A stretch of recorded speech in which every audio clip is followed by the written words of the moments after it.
Sometimes the world just needs a hero to help cut through all the noise. Well, now you have two.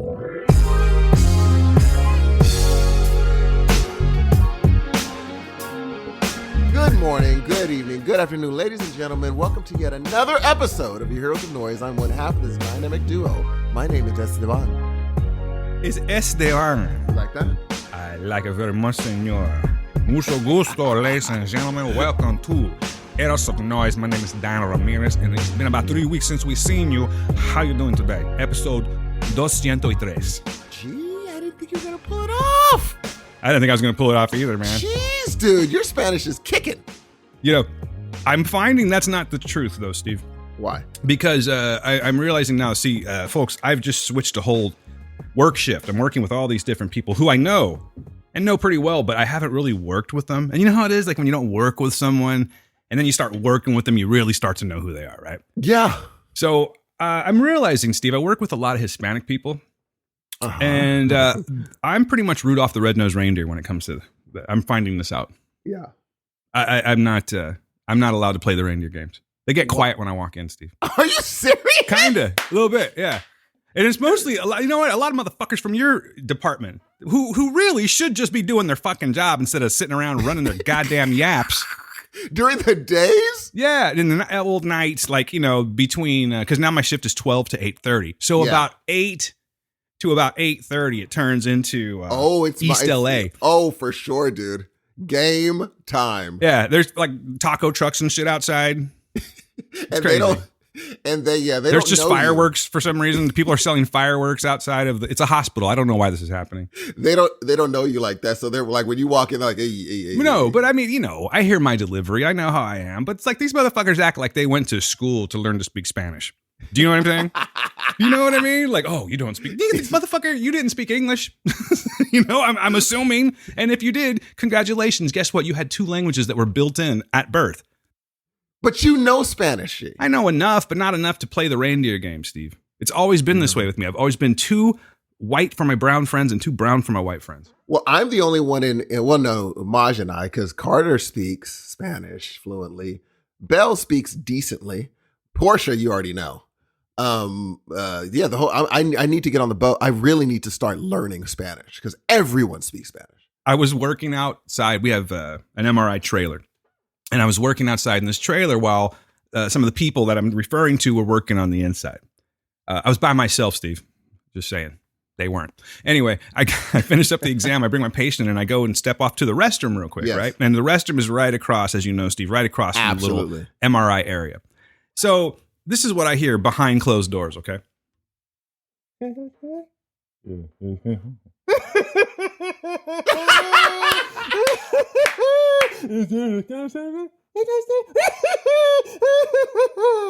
And then I flush the toilet and I walk out, open the door, and it went.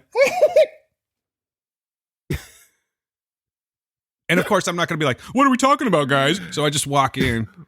And then Mr. Like the dude from your, I wish I knew his name. I don't know his name. But the dude Does he have long hair, ponytail? No.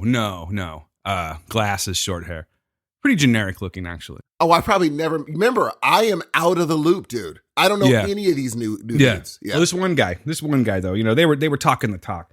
And then as soon as I walked in, it just got so uncomfortably quiet. And he's like, well, I'm going to go ahead and take off now. And then and then it was all weird and businesslike. Isn't that good, though? That's what you want. I just want it to feel like I didn't kill a vibe by walking into the room. You know why? Because I'm not authority. I'm not that guy that's going to be like, these guys are talking, not doing their job. But they don't know. They don't know if you're going to snitch. They don't know if you're a snitch or not. They know I'm not a fucking snitch. How? Because I've been there for 9 years. It's just but because do I'm a they different know shift. You? What? Do they know you? Because the thing is, there's a lot of people that have been there for so many years because they snitch on everybody. That's why they've lasted. Yeah, that's not me, dude. I know. You know what? Here's the situation. I'm one of the people that when I walk in normally, yes, it's just like business and everything's fine. But if I walk in and there's a congregation of like Mexican people all talking and stuff, it gets super uncomfortable and they treat me different. They treat me as an outcast. You got a crew from my department that you know that when they see you, they're gonna they'll drift in your direction and be like, "Hey, what's up?" There is a guy. There's this other guy too now. His name's I don't know if you know this guy. I do not know him. He's an old metalhead, and he knows some of the people he's my age, and he knows people that I knew. Oh, you know what? He's married to a person that works there. And have you met him before? I have. He does not have volume control? No, he does not. You know the guy I'm talking about? Ex-construction worker, yes. He's so loud that he makes Steve go, shh. He is. Dude, and the thing is, he remembers too much. Like, he'll be like, he does remember everything I told him. And I don't remember because I just trained him. And he's like, so how's those classes you said you were going to take, man? Biochem, right? I'm like, Jesus, dude, you are really. That's him. I like that, but I'm just like, wow, I got to be careful because you remember. But he's all in all, let me tell you, He goes, back in the day, man, if you knew someone that was playing guitar and they were badass, it was me, bro. He's a good guy. I'm like, excuse me, come again? Did you say something? He's a good dude. No, he's a very good guy. He's super friendly. He's very smart. He's actually pretty cultured, too. I've only met him 3 times. I didn't know because I asked him, I was like, dude, why'd you leave construction to here? He's like, dude, you guys don't know how well you Yeah, do. we know. I was like, really? He's like, dude, you have your benefits. You don't have to break your arms doing the crap. And he ran a site. And he's like, no, dude, you get to, like, when I first trained him, he's like, we chilled for hours. I mean, you don't know. He's a good, but you're right. Every time he's like, Steve, how are you? Yeah. I'm like, oh, hi. I can't go to the movies with this dude. Oh, dude. Oh, Had an interesting movie experience the other night, by the way. Oh, I can't wait to hear this, though. I had a fantastic movie experience. Movie going as far as the theater goes? You're not giving don't give any spoilers. No, I had a great sitting in my chair ambiance experience. We'll talk about what the hell they projected on that screen later. Did you hear my Spanglish right now? No. I said don't do no spoilers, and I didn't even mean to say it. Look Didn't at even mean you, to say dude. it. Look at you. No, that's terrible grammar, Steve. Don't praise me for terrible grammar. Now, I am assuming we both watched what we said we were going to watch. Yeah, I'll just let you all know right now. I am prepared to talk, with some detail, of course, on 2 things, possibly 3. Oh, One of them being spoiler alert, Steve. I have to talk to you about this. Oh, man. Because I'm not, that's all I'm saying right now. Spoiler alert will be the first thing we talk about. I wanted you to go through what I went through, though, Dan. Jesus Christ. And then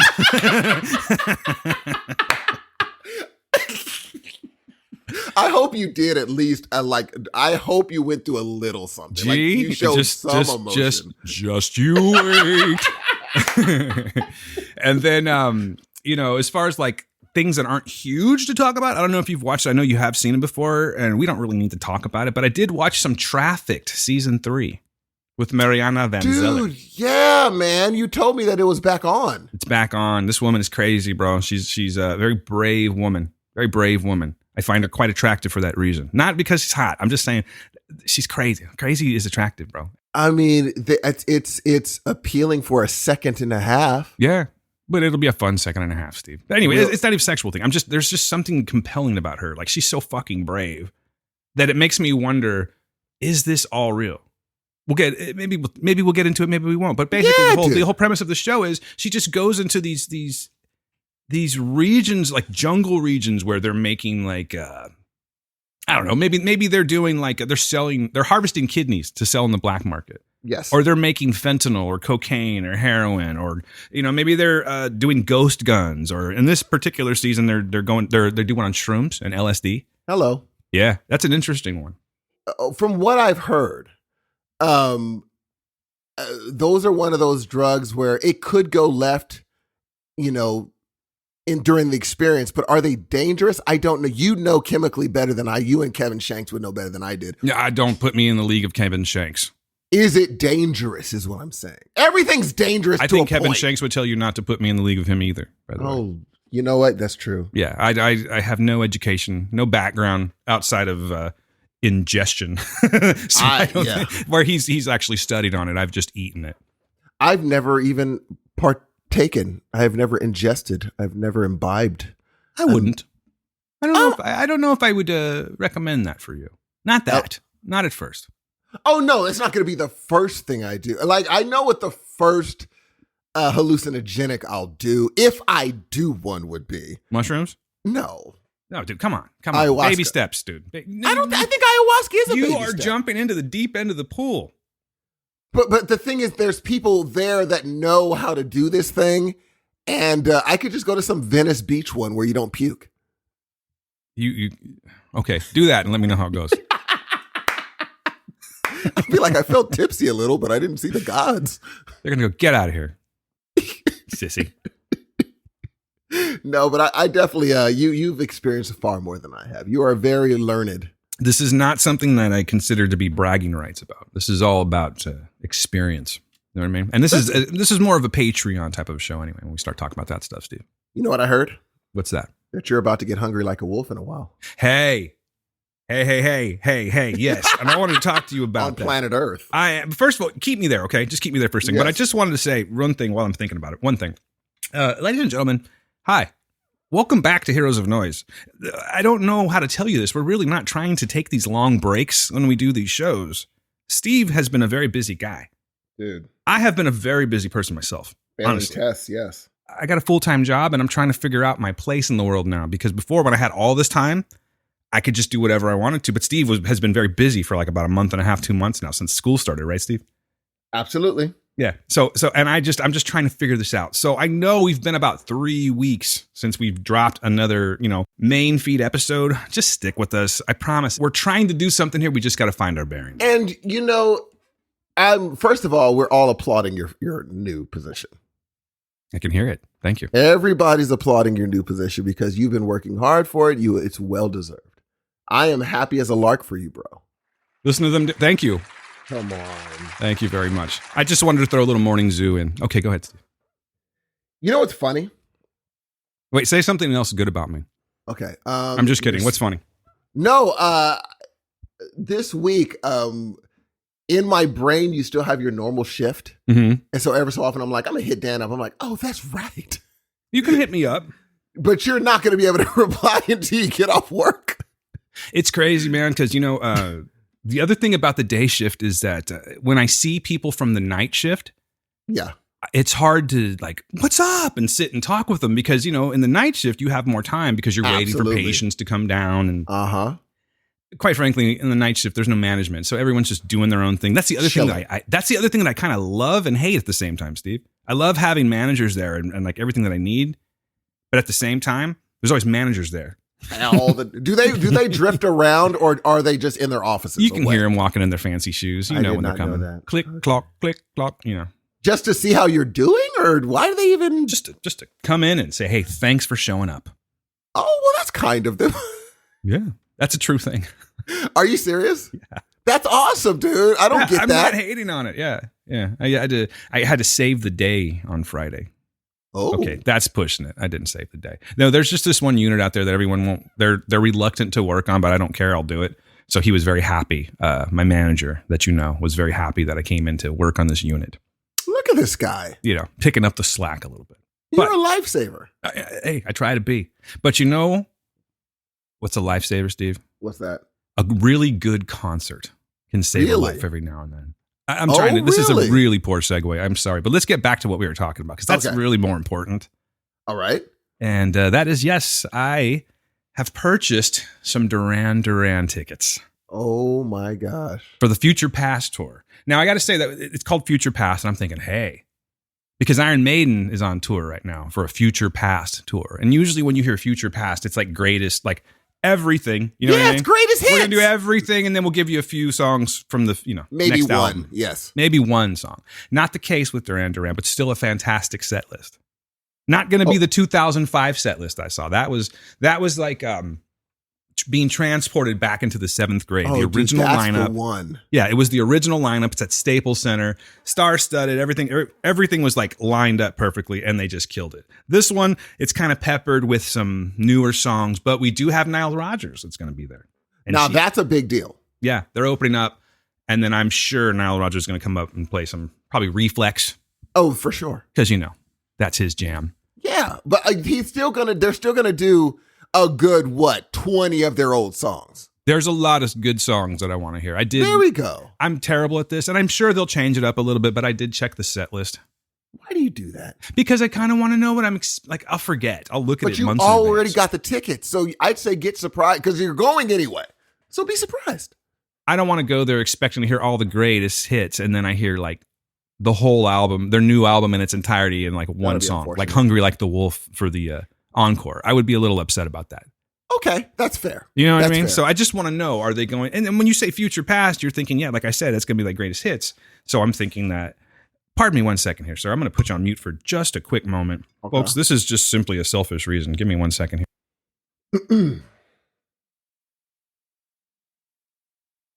All right, sorry about that, folks. I just had to fart. No, I'm just kidding. I just wanted to get some coffee. That's all. Oh, She look told at me. this She guy. told me to say that, everybody, that I had to fart. I really didn't.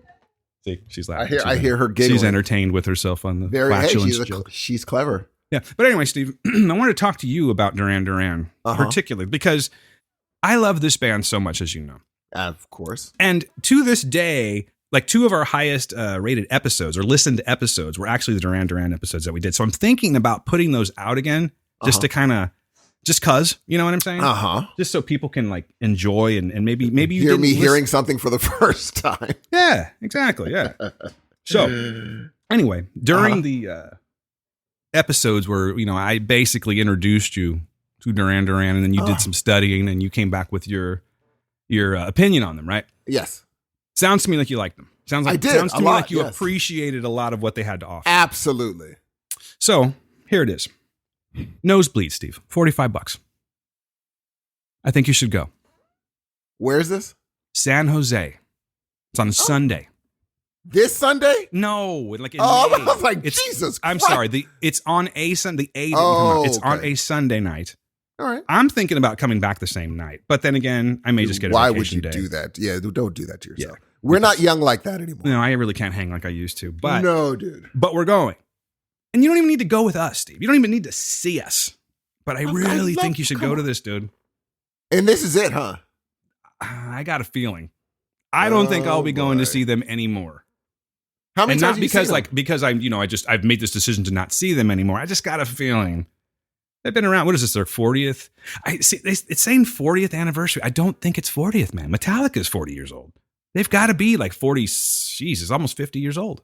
But wait, Metallica's older than 40 because you said that they were like already performing in the 70s, didn't you? Yeah. Why did it say 40th? I don't know. Because it's 44 then. Let me see. I'm gonna have to look this up real quick. Because you were saying, oh no, Metallica was doing it already for years. Yeah, I just said a Future Past tour.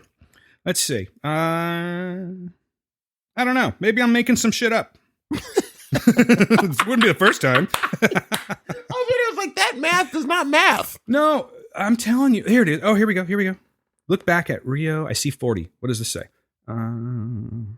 Here we go. Celebrating the Rio album. Okay. It is the 40th anniversary of Rio. Ah, that makes a lot of sense. There it is. I knew there was a 40 in there somewhere. Yeah. Good Lord, dude. They released that like 81, 82? And you love the bass lines on that album, Steve. That's a great bass line. I heard Johnny Bucks play it. Yeah, I know. I think you should go, Steve. I really do. I know, wouldn't man. push you. Like, this is not the Alanis Morissette, I'm going to yell at you thing. This is Duran Duran, dude. I think you should. Does your girl like Duran Duran? She's more She's a little younger. Nah, her people were Portishead. That's her. Ooh. I don't know who they are really. But Okay, she I'm just always putting talks this about out there. If she ever gets like a lead on some Portishead tickets, you already know we're going. So just let me know. Here's the funny part, G. So I'm listening to Questlove Supreme, and all of them are like, "Remember Portishead?" Though I'm like, okay, am I the only one Yes. that don't know who Portishead Yes, is? Steve, you are. But anyway, yeah, Duran. That's her Duran Duran. But yeah, I wouldn't. The thing is, I would love. Well, you know what? Keep it on the Duran Duran thing. If they were saying we're going to be doing a tour of one album, would Rio be the album you chose for them to tour on? Good question. Yeah. Yeah, I think You're like, yep. No, I think so. Yeah, that's the one with because it's got like Save a Prayer, it's got Rio, it's got Girls on Film, it's got The Chauffeur. Yeah, that's the one. Have they done that before? Have they toured Rio? No, other than the original? To be honest with you, I'm not sure, man, because there's a lot of times like Duran Duran just kind of, they'll drop in and out of my life. And there are some times when it's only 3 of them, Nick Rhodes, John Taylor, and Simon Le Bon. Well, Roger Taylor is their drummer, and I think he's with them all the time now. But for a while, they were having this weird they would just have like this. I think what's his name? Bozio's his last name, and he was the guitar player from the Missing Persons. He was touring with them for a while. He was in their band, and he did that song "Ordinary World." I know I'm being geeky right now, but that's the album that he was on. But now it's mostly just the original lineup, and Andy Taylor, who was kind of like their wild card asshole guitar player guy. Like he was the one that was always rubbing them the wrong way. Yeah, I think he would like to come back, but when they accepted the nomination for the Rock and Roll Hall of Fame, he had announced that he had prostate cancer, like a severe case of prostate cancer that he's dealing with. It didn't allow him to be at the thing, so he can't tour with them. Oh, dude, that is such bad news, bro. Yeah, it's a bummer. What a pain in the ass. Oh, Jesus. Just kidding. Come on, Dan. It was terrible. That is so sad. It was terrible. Check your prostates, everyone. I wouldn't mind seeing Duran Duran. I would not mind at all. I would love it if they did less future, more past. I think you want to hear a lineup? I mean, do you want to hear a set list? Give me the set list of all the old songs they're doing, because the future ones aren't going to make a difference to me. That's true. All right, let me pull it up here real quick. But at the very least, Steve, what are they opening? You can go see Chic. Opening means it. The Chic. Come on. They'd be like, "What's up, Steven? What's up, Belle? We about to rock and take this show to hell." Okay, here we go. Yeah. Okay, so the last time they played was at Dick Clark's Rockin' New Year's Eve. Come on, dude. What are we doing? Here we go. All right, so Future Past Tour, 40th anniversary. There's where the 40th is coming in. They gotta let you know the 40th anniversary of what. All right. So do you want to know the names of the songs, or do you want to know? Absolutely. Okay, just old songs. Only the old songs. All right.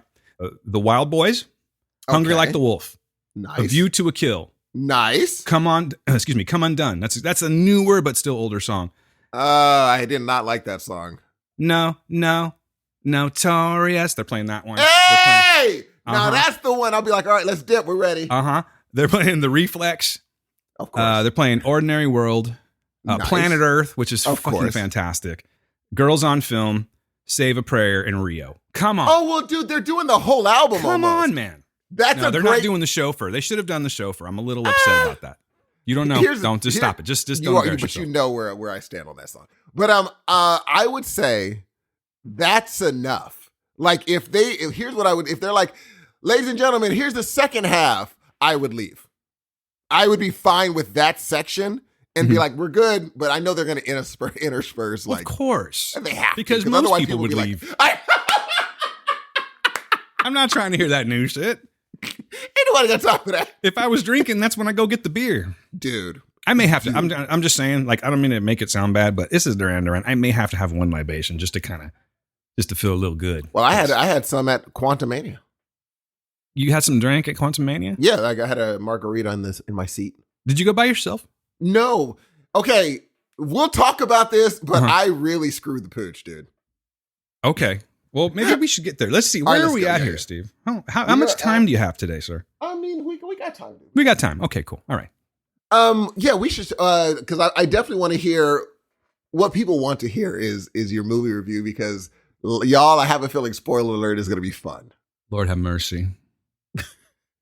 I don't think most people even know this movie exists. Should we just talk about one and then we can get back to just bullshitting or something and then go back to, like, let's just do a typical Heroes of Noise, tangential. We'll get there when we get there kind of thing. Because I have a lot to say about your little Quantumania. What do you mean my little Quantumania? First of all, you have no idea what I think of this movie. I have not told you anything about this movie. We have not discussed the trailer. The only thing that I said was I was looking forward to seeing Jonathan Majors. Bingo. As Kang. Yes. That may not have changed. Okay. So we'll see how it goes. Okay. See, and you're giving spoilers out now. Now I haven't said anything. No one knows what I think. I already know you didn't like the movie. Oh, that's not true. You just said your little Quantumania. Hey, you said it in a mocking manner. Because I was saying little Ant-Man, little Quantum. That's what I'm seeing. I know that you're stretching, but that's okay. And if I would have used that for, like, say, Fantastic Four, it would have been better. You know what I mean? Okay. I know. I like that. That was really clever. Thank you. All right. Let's talk about some happy. let's talk about a happy movie. Okay. Something that it's just going to warm your soul up. Honestly, after this, you're just going to want to go party right now. And what I'm talking about is a movie that came out in 2022. I'll tell you this. I heard Brian talking about this movie. Brian from Pop Culture Leftovers talking about this movie like the weekend that it came out. But there was one thing he said about this movie, and it was that he was in tears when he saw it. Bro. So now when I hear men say that, it usually goes two ways. A lot of times it's like, well, like when I saw Kang, I was in tears. Absolutely. Right? You know what I'm saying? Yes. But then there is I watched this movie and tears wouldn't stop falling out of my face. Right? So let's talk about spoiler alert, ladies and gentlemen. Rated PG-13, clocking in at an hour and 52 minutes. It's the story of Michael Osiello and Kit Cowan's relationship, which takes a tragic turn when Cowan is diagnosed with terminal cancer. This movie is directed by Michael Showalter and written by David Marshall Grant, Dan Savage. Michael Osiello, that sound familiar? That's because this is kind of a true story. And it stars Jim Parsons, Ben Aldridge, and Josh Paice. I believe I'm saying that correctly. Steve, go ahead, buddy. Let me know what you think about spoilers. Okay. You saw it first. I'm not a big, as soon as I pushed play, Maj was like, hey, that's dude from The Big Bang Theory. I was like, oh, yeah. Because I don't watch that show. He's like, I can't see him other than that. That's a big deal. So I'm like, okay, well. And I agree, by the way. I felt the same way. In my brain, all I see is that guy. So I'm just like, okay, well, this should be interesting. So during the movie, mind you, I thought them putting that in the description of it would kind of throw me. I'm like, well, I already know what happens then. It kind of braces you, right? Terminal. Like you feel like, I'm braced for this. Yes.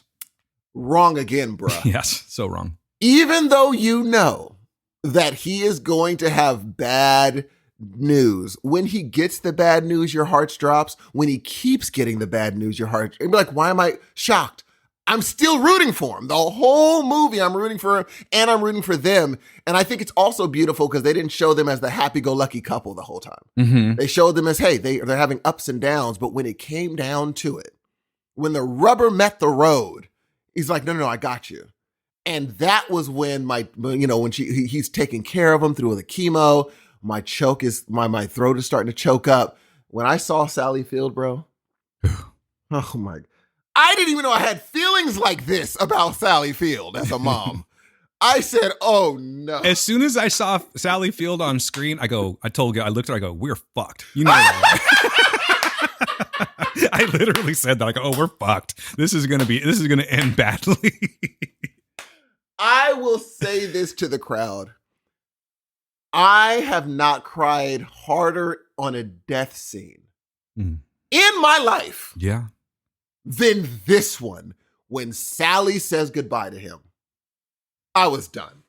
I had to push pause, go get a bunch of, because it was nonstop. I said, what is happening to me right now? Like, what is happening to me right now? Can I please stop you for 1 second? Go for it. So I feel like I know your answer to this because I know what my answer is going to be.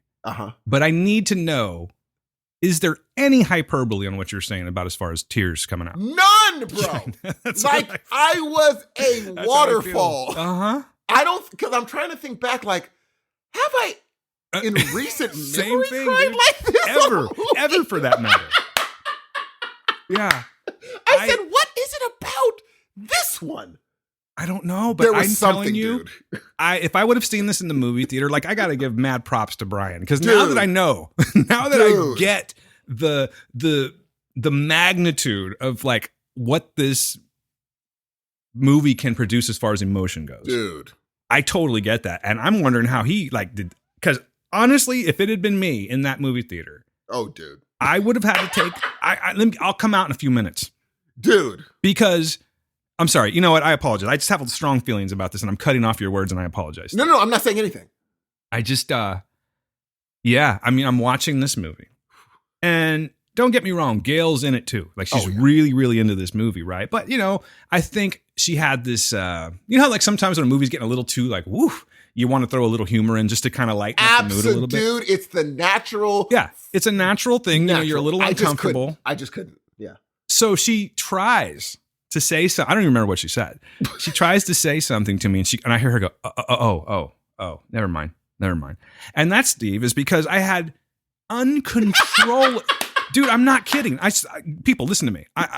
This is Dan Ramirez. I'm telling you the truth right now. There is no exaggeration on this whatsoever. I had uncontrollable tears streaming down. Like my entire face was just fucking covered in tears. And I could not stop for anything, dude. Neither could I. For anything. And then after the fucking movie ends, I'm still going. and I can't talk, right? I can't talk because it's just going to get worse. So I'm taking like, maybe 2-3 minutes just to kind of compose myself. And then she's all, wow, I don't think I've ever seen you cry like that at a movie. And I go something to this effect. Yeah, I don't think I ever felt like it. And it just fucking started over again, dude. And I cried so fucking hard. And I don't know if it's because, I know this movie as it stands by itself could do this to me. Obviously it did. But I think it was the timing. One didn't really have anything to do with the other. But it's just so weird that the timing of this. I saw two of the most beautiful and tragic love stories that I possibly have ever seen in my life. That is no bullshit. Within 2 weeks of each other. One of them being episode 3 of The Last of Us. Oh, Jesus. The other being, spoiler alert, completely different as far as what emotes, what makes me, like the emotions that came out of it. Yes. But as far as beautiful love stories go, dude, I honestly, I have not seen more beautiful love stories of these two. Please tell me one. Remind me somebody. Tell me what's better. Have one. This movie is here's the thing. When people say, hey, what's the hardest you've ever cried at a movie? This is going to be immediate. I don't know how this movie didn't get a nomination. Thank you. I really don't. And how everyone's not talking about it. I don't understand it too, dude. That's why I'm like, you got to watch this movie. I don't like to think about the ugliness of things, but it does kind of make me wonder that if this was a movie about a straight couple. Oh, for sure, dude.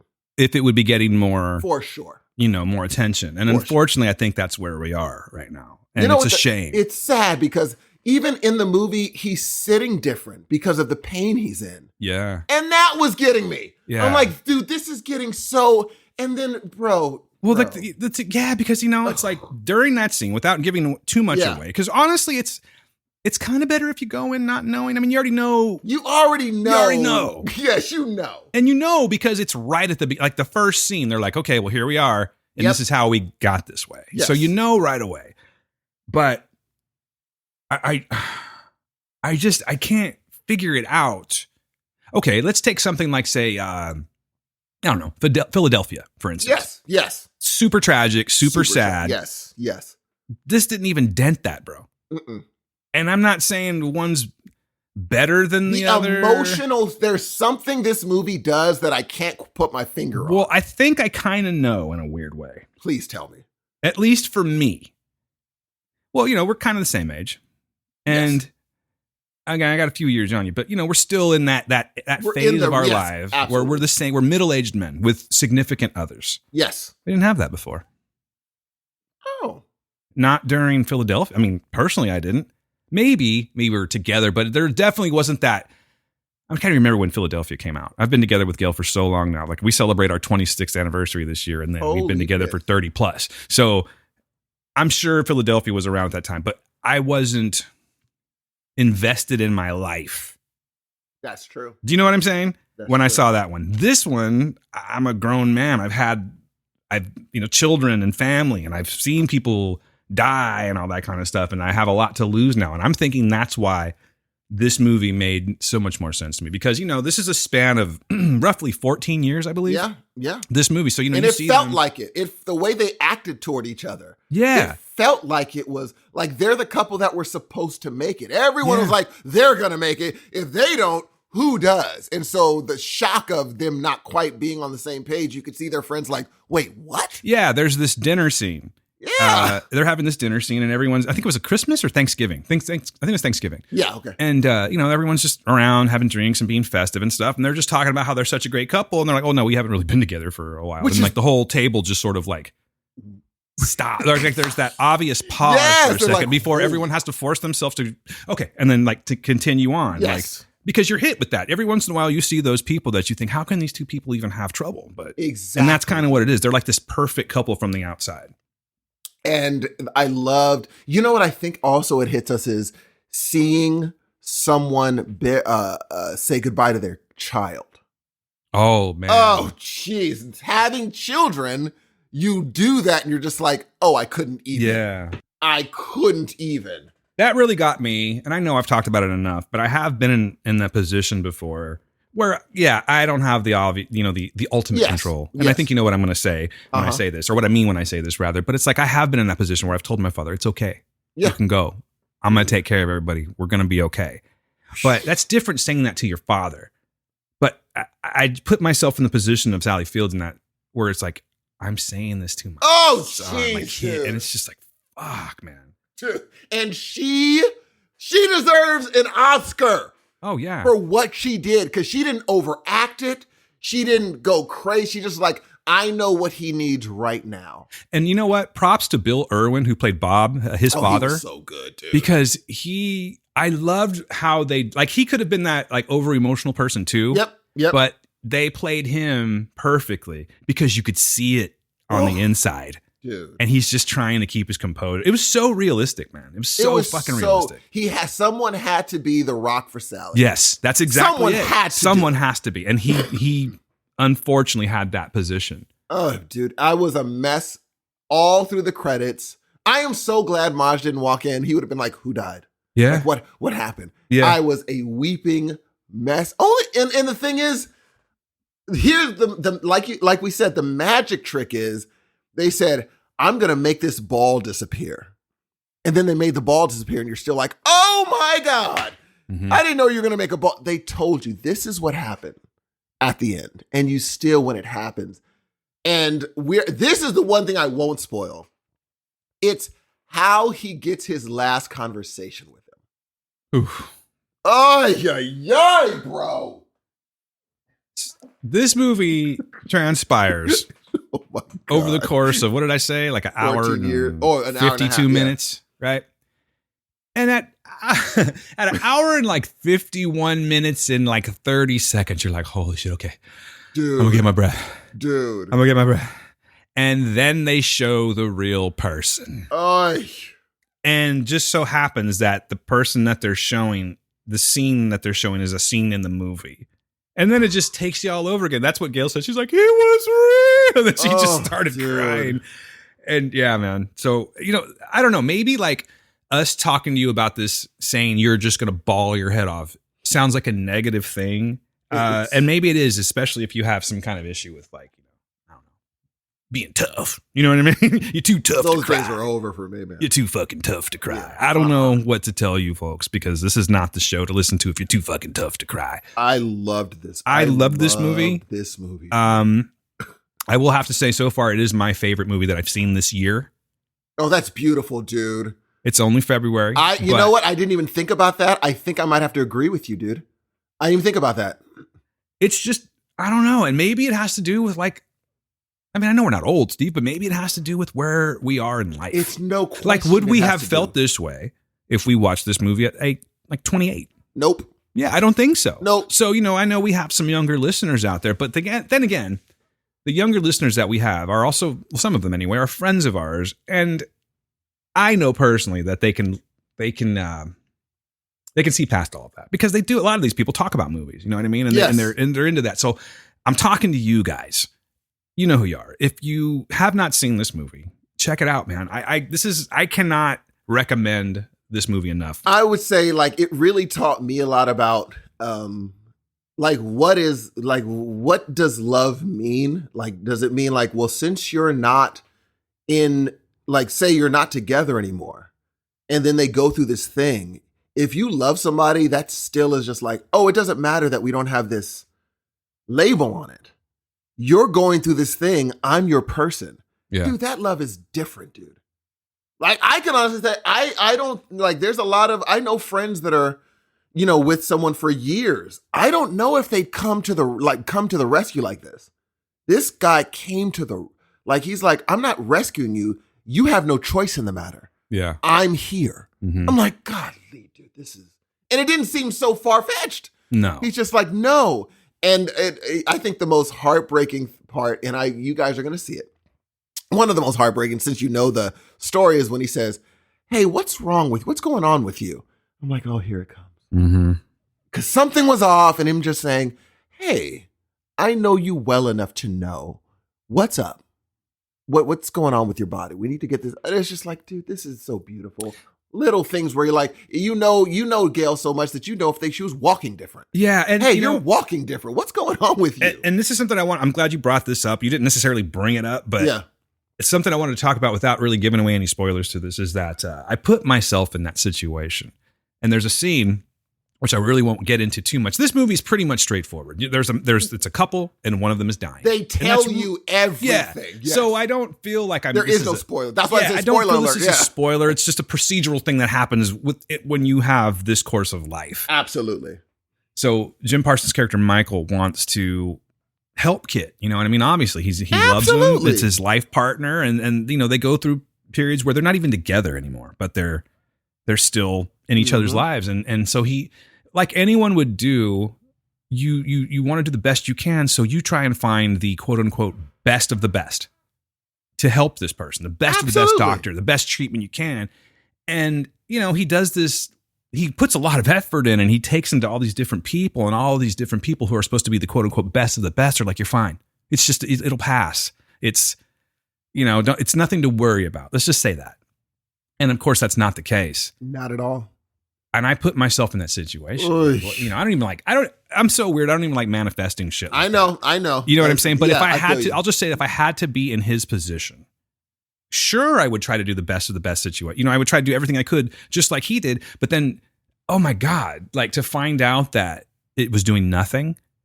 And what happens is, folks, I'm sorry, I'm kind of babbling. What I'm saying is he goes through this whole thing of trying to give his partner the best of the best, and it's all for nothing. And it turns out that during that time when he was trying to get this, basically he just went from, whatever to stage 4. Jesus, dude. So I would feel so guilty about that. Do you know what I'm saying? Like, Absolutely. I cost him this time. Absolutely. And I couldn't help but think about that, like on top of everything that that Michael Osceola is going through in this movie, because there's so much emotion on his face. And I didn't think that Jim Parsons was actually capable of doing that. He did a great job. But he's so capable of doing it. He's so much better of an actor than I actually thought he was. You know what I mean? And no question. Yeah, but anyway, I'm kind of babbling about that. But what I'm just trying to say is that if I was in that position, I don't know what I would do. And I think that the fact that they put that into the movie and just sort of like piled it on top of what this poor guy is going through was amazing, man. Like and here's the thing. I think that the reason that this movie is so like effective is because it was in fact based on reality. Yes. And this is something that happens. I mean, I don't know. I bet you anyone that we're talking to right now within some, the whole 6 degrees of separation thing, someone who is probably dying of cancer. Or at least going through it right now. I think we all probably do. And it's just, that's how common it is. Yeah. I mean, I will say that, at our job, that unit is never empty. So seeing this and knowing that, it's going to make me think later. I didn't even think about that. I'm like, at the job, I got to remember like, hey, if somebody gives you a little attitude, they may be having, let them get an attitude. They may be having the worst day, got the worst day of their worst information of their lives. And they're just giving you a little, they don't say hi back to you in the hallway. That's fine. Yeah. Let them, this is their day, maybe. You know what I'm saying? And so this movie is just like, it reminds you of, hey, be there. Even if you don't know how to be there, this dude wasn't trying to win an award of how to be there reading the instruction booklet. He's like, I'm going to be there for Kit as best as I can.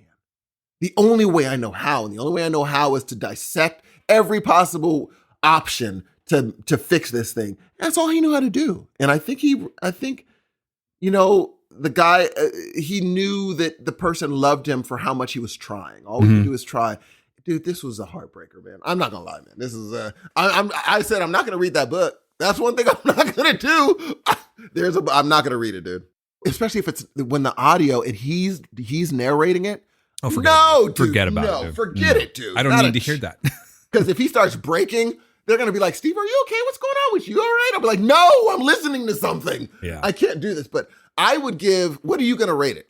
One thing I'll say before I give my rating is that, again, this movie is based in reality. Yes. So I don't like using this word, not for any reason other than I just think it's a buzzword and it's kind of a lame word. But if you're triggered by things, this is pretty triggering. Like if you are going through something right now where maybe you're taking your loved one, your father, your mom, whoever, to like chemo for the first time, the infusion rooms, you're going to see it.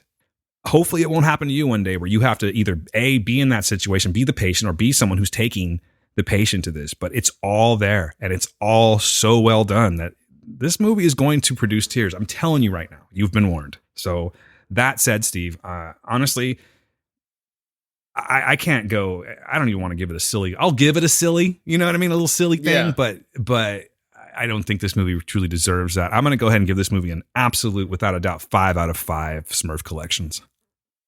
And I know that sounds crazy weird after what I just said, and this is what we've talked about, but it makes all the sense in the world. That was such a weird. I was like, I don't know if I go for anyway. I assure you that my rating is relevant as far as what it is. Smurf collection. Just watch the movie. Bro, I would have to dip. That would definitely be like, Oh no, I'm out. Okay, we're gonna have to talk about this. But come on, Steve, real quick. And then 13 years passes. He's got a shelf, Steve. Dude. I fucking lost it. I was like, if that is not an absolute partnership, right? That is Gail and I right there, dude. That's Gail and I. Dude, you guys are. I'm looking at I'm in my bedroom right now where all my recording equipment is, and I look up, and what do I see? Let's see. I got a picture of me with Brian and Kevin Shanks and Nana and the cast of The Boys at C2E2. I've got a couple of Funko Pops. I've got an MF Doom mask that's 3D printed. I'm a fucking nerd, and I love that she allows me to do that. And I think that, again, that's the reality of things, and that's why this movie's so based in reality. It's like just those little things touched me. And the fact that you'll know what I'm talking about, but when you see 13 years later, this man has a shelf, it makes all the sense in the world. And I just thought that was so sweet. I also will give this a 5 out of 5 shared bed goodbyes. Yeah. Oy. You know, there's a scene in this movie where I think a lot of people that are insecure would probably go, and fast forward. And basically, what it is, it's the giving of one last sexual release.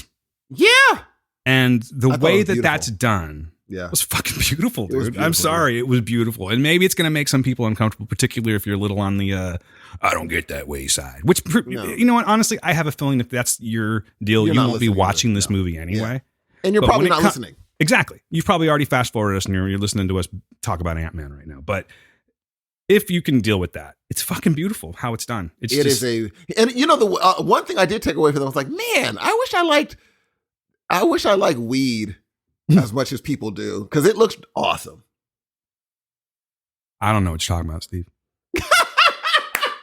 I mean, I was like, man, that looks dope, but it just makes me puke. What are you going to do? You know what? The jazz cabbage, it's the devil's lettuce. You stay away from it. I'm going to. I don't like the room spinning. Sissy. Anyway, I'm just joking. Yeah, so that's our review for Spoiler Alert, everybody. And honestly, if you had to wait 3 weeks to listen to us, at least we're going to come up with a movie where it's like, it's a guaranteed you're going to fucking, I don't know about love this movie. Can we say we loved this movie, Steve? I loved this movie. I loved it, but it's one of those things where I loved something that really it ran me through the ringer. Apps. Yeah. We have to love feeling something once in a while. Because, then you could go to a huge blockbuster that made you feel nothing. Yeah. That's what are you trying to say? Are you foreshadowing right now, bro? No. I'm saying hypothetically. Okay. You can go to a blockbuster movie and it flattens the line again. So, there's no... That's always TV right now is better than the movies. I will say that. Currently, TV, I'm going to have to agree with you. With Poker Face, with with this movie then this was on screen. I just didn't see it on screens. Hey, are you caught up on Poker Face? I am. Whoa, no. The last one I watched was with Judith Light. She looks great. Yeah, in comparison to how she did. I mean, even she looked fine in The Menu. Especially because you haven't seen her for a while, but she looks great in this one. She's still I understand why they're bringing her back. You know what I mean? Yeah. Oh, she still has something to offer because she's great in that episode. She is really, really good in this. I mean, I will say I'm glad they approved they already greenlit a season 2. Yeah, it's a no brainer. I could see this going for a while. I mean, and this is the kind of show too where you have to kind of go, all right. I have to suspend disbelief because there's no one who's traveling from town to town and they just keep running into all of these unsaves everywhere they go. These unsavory bastards. You know what I'm saying? Just like, people did it for Matlock. We're like, really? All the time? But that's what's so great about this show. It is the 2020's answer to Matlock or Murder, She Wrote. Absolutely. And it's fantastic. And she's doing things that she's putting together things that we all could put together. Mm-hmm. It's not so crazy. Where in Matlock, I'm like, do you remember that really? But like, she's like, oh yeah. I was like, oh, the only thing she has that puts the head up is the fact that no one could lie to her. That's it. But other than that, she puts the particular pieces together. Yeah, and the only truly far-fetched thing about this show is the fact that she keeps running into these people like every single stop. Other than that, it's awesome. Man, they got a cast, boy. I mean, they got people. I'm like, man, they've read these scripts. It was like, yep, I'm in. Yep, I'm in. Yep, I'm in. So I only have to do this one episode? Yep. Yeah, for sure. Work with Ryan Johnson? Yeah, absolutely. Ryan Johnson, dude. Come on. Dude. He's the man. And he said on Twitter, did you see his tweet? Possibly. He said, I will keep doing these as long as you keep watching. Yes. Dude. Oh. You know what? You said Twitter, and it just made me think of like 3 different things that's bringing me to this thought right now. So I won't give you the thought process, Steve, but I do think it's worth mentioning, or at least asking. What did you think of the Flash trailer? I laughed. Oh, Dan. Come on, man. Dan. Let me tell you what's wrong with the world. No, I'm going to tell you. I'm glad that everybody's sitting down. Are you glad that I asked you this question? I'm very glad. Okay. I'm angry at society. Let me tell you why, Dan. Because I cannot stand the fact that this movie is going forward. Cannot stand it. Have every reason in the world not to watch this movie. I think anyone that has seen any of my posts in the community can know that I agree with what Steve just said. Abso-freaking-lutely. And then and then I go, why did I say all that shit in public? And then I'm sitting there and Ezra Miller like, skip this fool. Uh-huh. And all of a sudden, I'm Batman. The man I want to see. Anyone who knows me knows one of my favorite movies is Batman. From 89, 87? 89. Even the soundtrack. Touch, who do ya? That's my jam. Come on, Prince. He says, I'm Batman. Do you know what my brain did? Oh, yeah. An immediate, guess what we're watching? Mm-hmm. I know. Gee, that's what's wrong with me. Now, I'm going to call myself out publicly right now because I already did once, and I said, and I didn't include you in this, I don't think, but I said, there's no fucking way I am going to watch this movie. Look, so I said pretty much the same thing. Look at us, dude. Guess what I lied about, Steve? I hate that about myself, but I think what I'm going to do, I don't want to give, see, here's the problem. I don't want to give any money to Ezra Miller. Oh, dude. Not a dime. I know, man. But then you got Affleck, you got Keaton, dude. Both stand-up people. I don't know about this Kyra chick. I've never seen her before. I mean, who's playing Supergirl? I don't know who that is. I'm 100% sure she's better than Ezra. Oh, yeah. I don't better than know Ezra. anything also, there's a band called Better Than Ezra, and it makes sense now. But anyway. Is that true, or are you making that up? They're called Better Than Ezra. They sing that song. Wow, it was good living with you. Wow. If you ever heard that song. Gee, that's such a good name of a band. Yeah, it is a good name. It's not as good as the Foo Foo Gurus, but it's a good name of a band. Like that you still remember the Foo Foo Gurus. Dude, I have I'll tell you later. There's A band. song under that name now. Coming out under that name. Oh, really? Uh-huh. Oh, you've already used it. Oh, okay. Because I was thinking about getting some drums this year, and I think we need to do some online work under the Foo Foo Gurus. Maybe I could just be a session drummer sometime. Dude, I've always said you should get. I think we're gonna let that alone. Yeah, we'll I've come already back lied and said I wasn't gonna watch Ezra, and now look. We'll come back. I feel bad, ladies and gentlemen, is what I'm trying to say, because I lied to you. I lied to everyone. I lied to my mom. Why would you?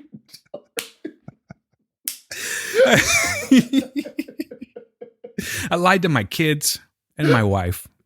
Dude, you guys. I'm a piece of shit, ladies and gentlemen. I'm a lying piece of shit. This is all it takes for us to totally go against our morals. I mean, I'm cheap. I'm a whore. I'm a sellout. See, But this is what I have a solution though, Steve. what's that? All right. So I said, I'm not going to give dime one to this motherfucker, right? You did say that. So this is what I'm going to do. Oh. Please punch a hole in my theory. I'm going to wait for an off night. Probably not true, but this is the first plan. I'm going to wait for an off night. Actually, I have to because now I'm working. I can't do the first night thing anymore. Yes, you can. 8 o'clock. Shut up, Steve. I'm going to. Like you don't get off at 11. You just go to hell, Steve. You keep quiet. Mind your own business. So I'm gonna check this one out on an off time, if that's possible with this fucking cast, and then I'm gonna go see Avatar, quote unquote, and then I'm gonna loop back around and I'm gonna sneak in and I'm gonna see the Flash. Therefore, Actually, that's really not smart. paying to see the Flash, I'm sneaking in. That's very smart. Actually, I think that's what I'm gonna do. Oh no, you can't. Why? Because of the reserve Assigned seats. seat. Yep. That's okay. I'll just move. Oh shit! Sorry. Oh shit! It's not Sorry. going to work. It's not going to work. Not on that movie. I bet you it works, Steve. It's not going to work because it's going to be too packed, G. Okay, now here's another way of looking at it. Okay, go for it. I use Regal Unlimited. You do. Okay. Mm-hmm. It's $21 a month It is. for all movies. Uh-huh. So does it count? It does. Fuck. Gee, we're going to give the money. But I'm we're a not piece just of giving, shit, Steve. No. We're not just giving money to Ezra.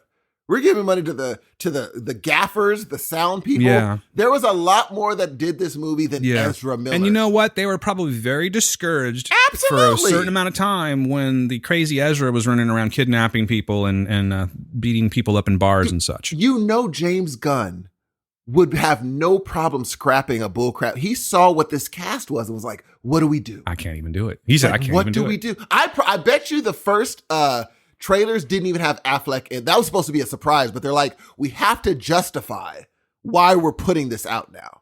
So they had to put Affleck in. Yeah. Because if we would have been surprised by that in the theater, we would have lost our freaking minds, dude. Did you, I know people have talked about this and I don't think it's true, but did you happen to see a little quick blip where you're like, is that Bale? Is that Christian Bale? I didn't see the blip. The bike, dude. You think that's Bale? I think it's going to be Affleck, but for a second, I'm like, is that Bale's bike? No, I don't think Bale does this. I think it was. He's done it. Like Nolan, he's already done it. They're like, nuh-uh, we've already done it. And we did it fairly well. Bale be like, I'm going to be a scene stiller. Where's my bat cycle? Abracadabra. Abracadabra. Have you guys got some butter on your popcorn and Pepsis? Does he have a lisp? He's got a little lisp, yeah. And Does I he? don't know if it's a Christian Bale, Bruce Wayne lisp, or if it's just a Christian Bale lisp. But in that one, he's like, "Hey yo, what's up? I'm Batman." Hey, how did he say that whole? Oh, congratulations! What was he yelling at? Oh, good for you! You're so stupid. He was. I don't think I've seen. Like that's mad at the job, man. That is mad. We can do this all day, Steve. We can go, hey, look over there. Look over there, what we're talking about. But really what's going on right now is Dude, we are going to give our money We are. to a movie that we swore we would not. Absolutely. I don't know how I feel about that. I feel terrible. I but do. It's happening. But guess who's seeing the movie? Me. Yeah, me too. 'Cause We'll get I mean- over this, Steve. We'll be okay. I And I don't know think that people won't judge us in the future. I mean, we're on Twitter. We're also giving money to another monster Oh, who does worse things. Jesus Christ. I fucking hate Twitter now, dude. You know why I hate fucking Twitter? Why do you hate Maybe Twitter? you can coach me on this here. Now Yes. I know why. I know why. Algorithms. You know what I'm saying? I know Oh, for why I sure. see the Oh, things my I say. algorithm sucks. I cannot stop cussing people out on Twitter, Dude, what are you doing? and I don't want to. I don't want to see their Just- fucking yeah, faces. just don't But even I'm not. I'm not following them. Oh, Yet I still see this ridiculous woman from Colorado showing up every 4 seconds talking about how whatever. I don't want to get into politics today, Steve. I'm in too good of a mood. But I mean, dude, I hate Twitter now.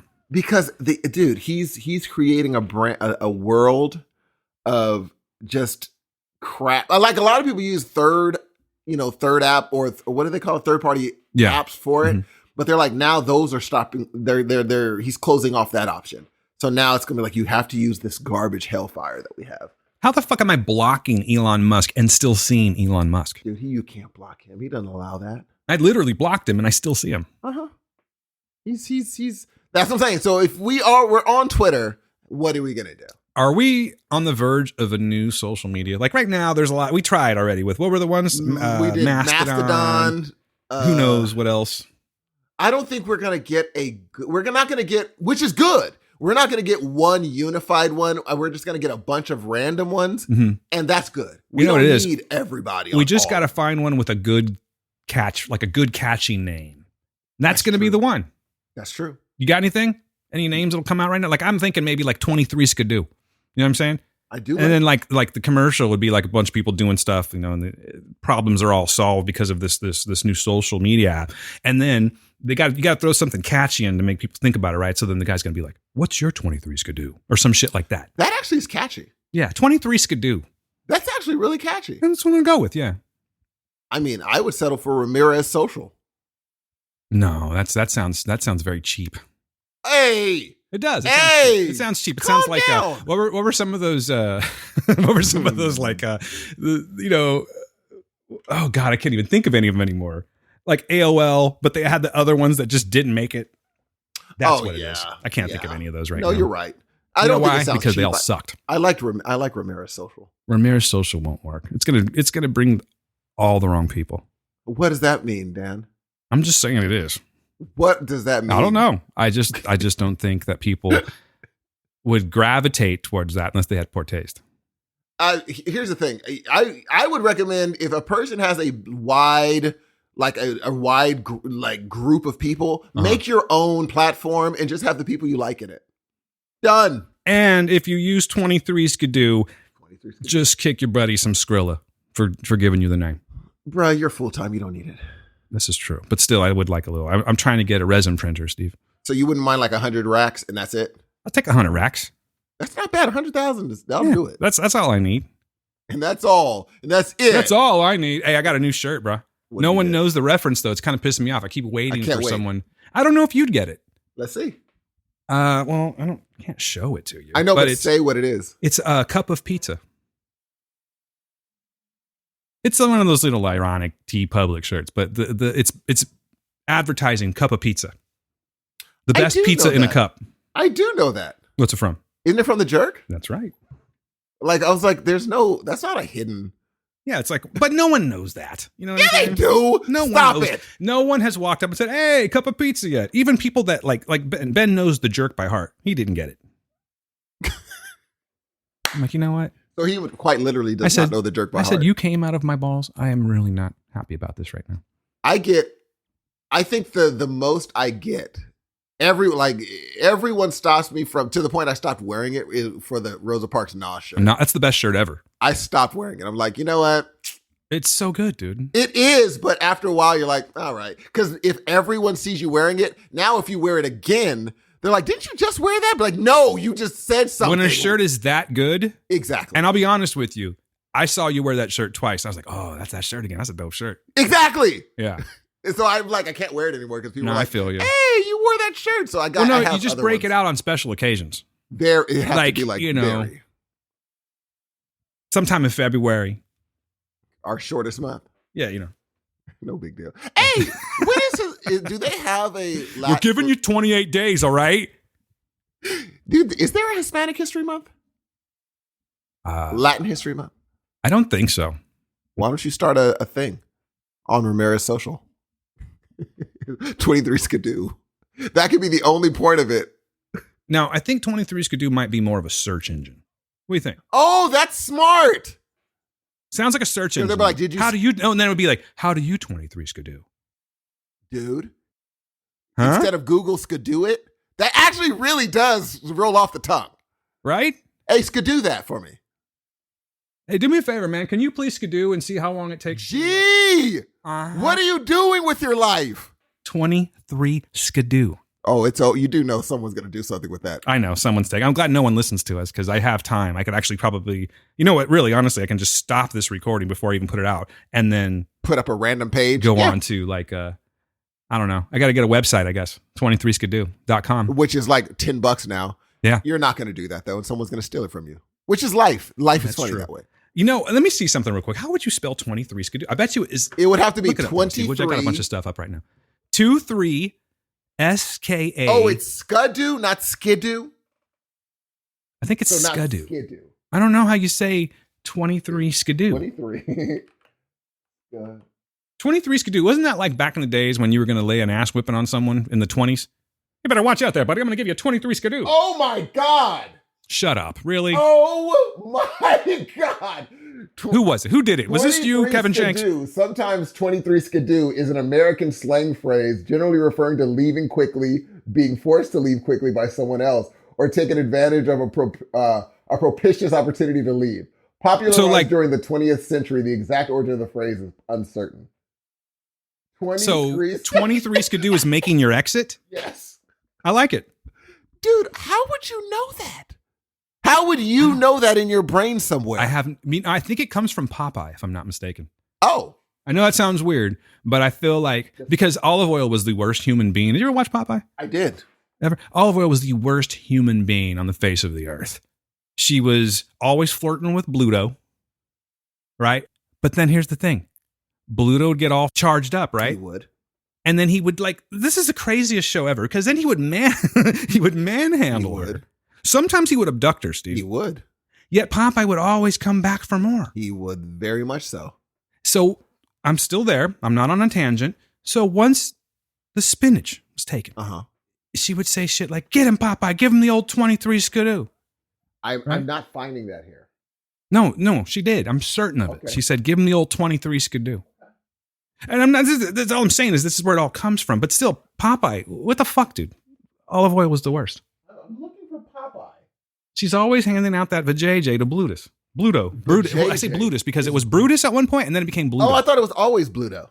No, there was Brutus too. Oh, I didn't know that. Maybe I'm making it up. I don't think so. All right. I know where you got this from, by the way. 23 Skidoo? Where? There's a post-punk band originated in the No. Bro. No. I bet you that's where you got it. I'm 100% certain. Because, bro, you are so yes, are they a ska band? Are they like a punk ska band or something? I didn't say that. I get it. 23 ska do. I get that. It says skidoo. SKA? SKI. Because the thing is, you know so much music that in my There's mind, no way. you heard of that group. I have been saying 23 Skidoo for years. I swear to you I have. I know. They came out in the 70s. No, as a kid. You probably heard. Oh, as a kid. Okay. Yes. Maybe. Because you are a music fanatic and you forgot things that you knew. Maybe. And so they were fairly popular.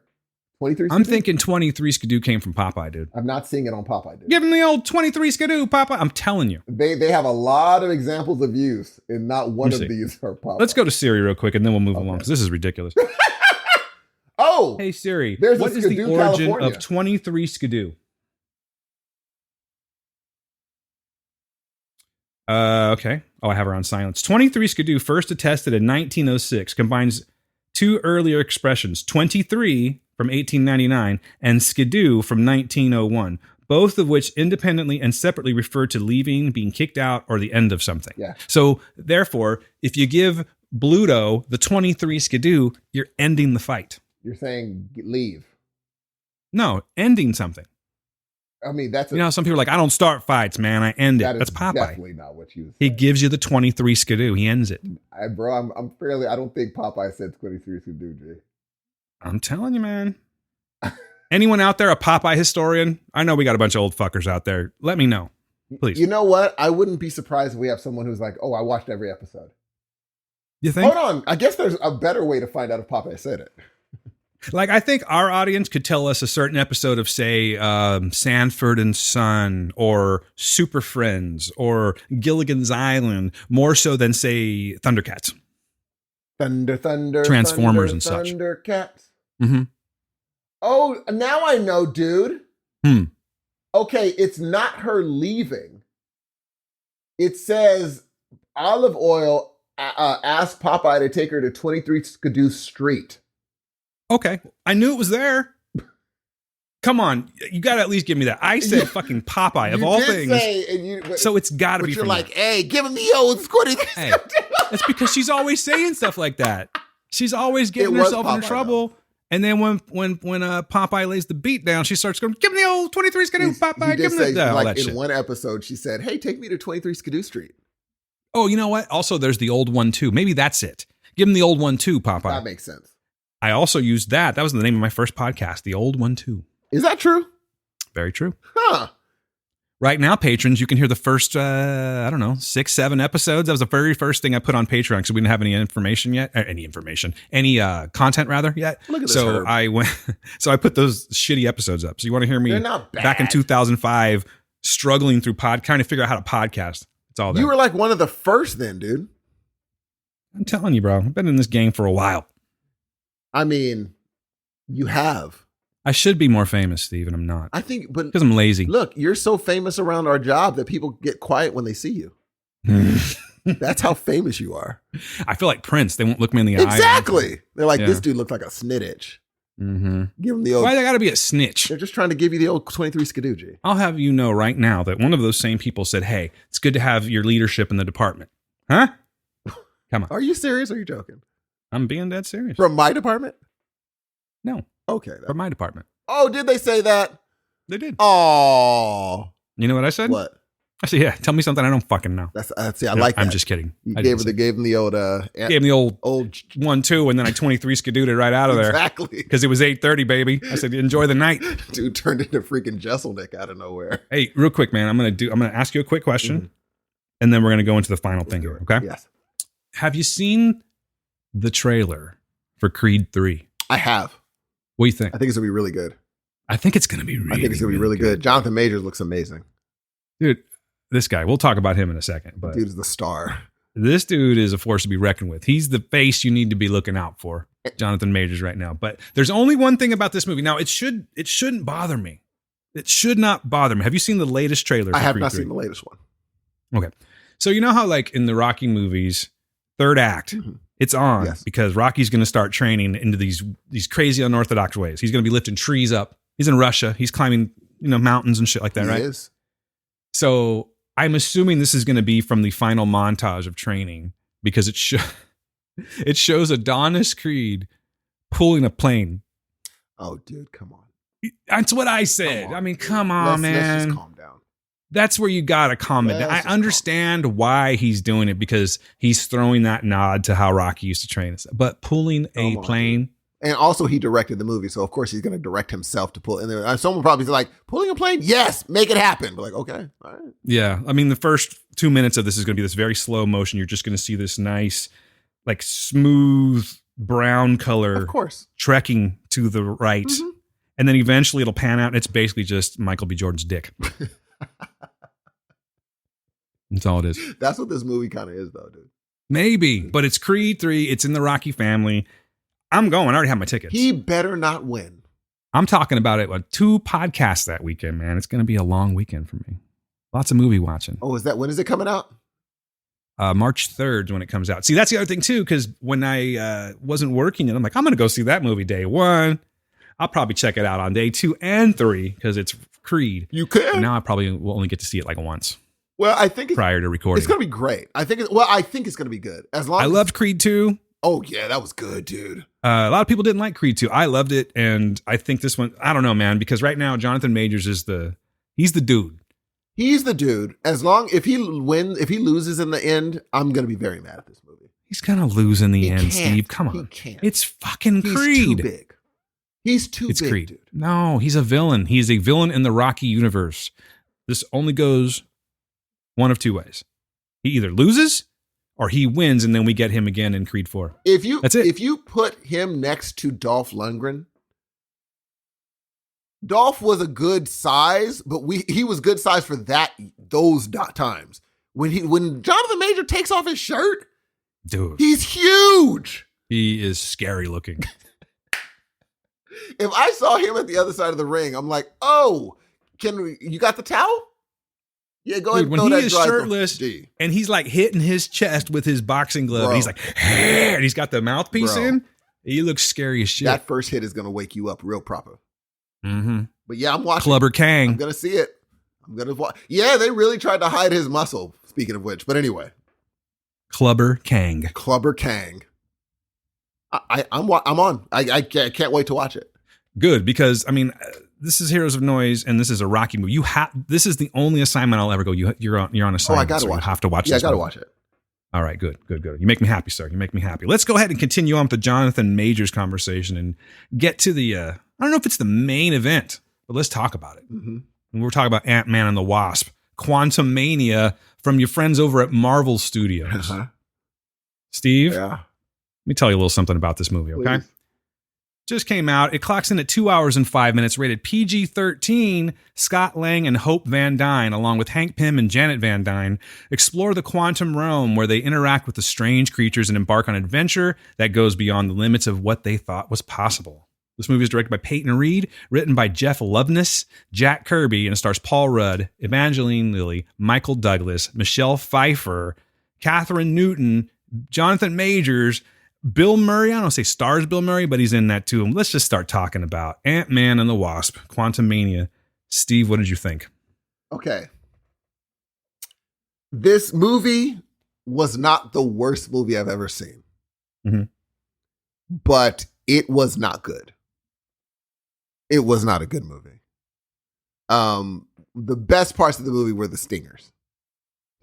And Jonathan Majors. Yeah. This was not a good movie. And it was so not a good movie, really, that I was shocked that Marvel did it. It was one of those Love and Thunder situations. Well, I was like, what's happening with Marvel?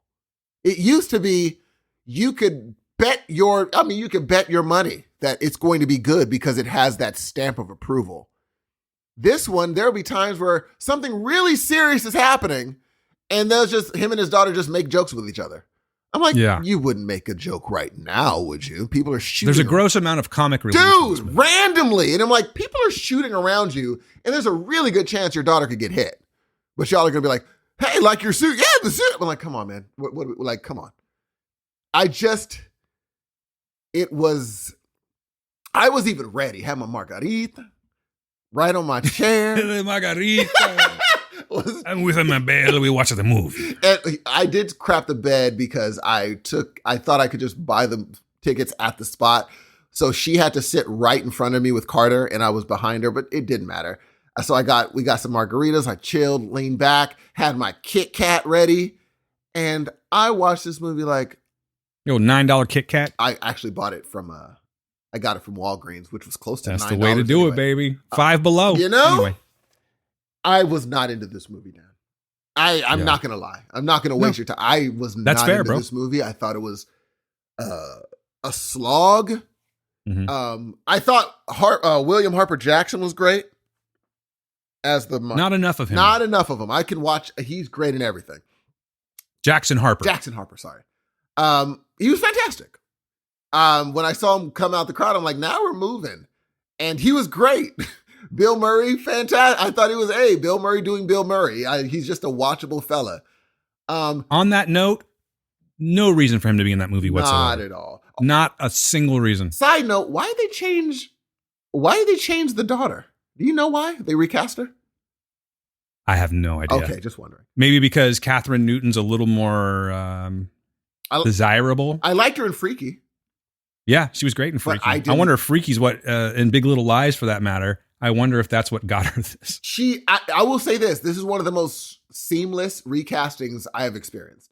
Yeah. But she didn't really, I don't want to say she didn't serve a purpose, but she didn't have a huge role to begin with. So this was the time to do it if you're ever going to do it. Absolutely. And I don't want to be offensive, but I think there are plenty of people that could have played what happened in this movie. Oh, yeah. There was nothing that was like, now the only person that could not have been replaced, Man King is going to be a problem. I was about to tell you that I think if there ever was a problem in the MCU, it's going to be Kang the fucking Conqueror. Bro, he was so good in this movie. I was talking to Maj about it. I was like, did it seem like he was too good to be in this movie? He's like, yes! Jonathan Majors was acting his yes, he seemed like he was the only one that really was. I mean, even in his affect and I can't do it obviously, but just the way that he would. I can't do it, but he was doing like theater in this movie. Yes. And this movie felt like a cartoon around it. He was, your comparison to, I'm sorry, Steve. Were you done? I apologize. No, that's the thing is the only I would say is the only reason you watch this. I'm mad I didn't watch Loki because apparently something happens in this movie that I should have been aware of. You should definitely go back and watch Loki. I think it's important. Yeah. And man, the only reason to watch this movie is because I think we have now been introduced, as long as freaking Marvel doesn't screw up. See, that's the problem. I'm worried that they will, dude. I'm really worried that they will, but if they don't, he's next. He could be way more of a problem than Thanos was. Way more of a problem. But again, that's if they don't screw the pooch, man. And I have a feeling the way Marvel's going right now, I think their best days may be behind them, dude. I feel like maybe Kevin Feige is on his way out. I have no doubt about or that. Like the seedlings have been planted. Yes. And the seeds have been planted and the seedlings are starting to sprout. And I think that he's going to make his way out pretty soon. I feel like he's on that. Like, you know how like when you work with somebody for a really long time and then they say they're going to retire and then they start getting short timer syndrome. Uh-huh. It feels like short timer syndrome to me because for the longest time we had these, not every movie was a knock out of the park or whatever, but like we had these compelling stories. Killing. And I feel like lately these stories have just been so, and I hate to use this word because it's been used a lot, particularly with this movie, but I know why, because it's true. These movies have been very formulaic lately. Absolutely. And it's just like they're giving this the whole, even this movie's like, oh no, where are we? Oh no, we got to do this. Like it was just very boom, boom, boom, boom, boom. Done. Okay, now we're in the quantum realm. Yes. And I think I don't want to give Marvel that pass anymore. I haven't been for a long time. I have been the naysayer, when it came to Phase 4. I'm not a hater, but I just feel like don't try and tell. Listen, I get it. I like Marvel too, but don't try and tell me these movies are in the same league as these other ones that brought us here in the first place. Yes, and you just mathematically can't do that. I'm sorry. I mean, this has never been done before, ever. So we have no reference point. Exactly. But if you're going to go 20 plus movies in, you are going to have some stinkers. Yes.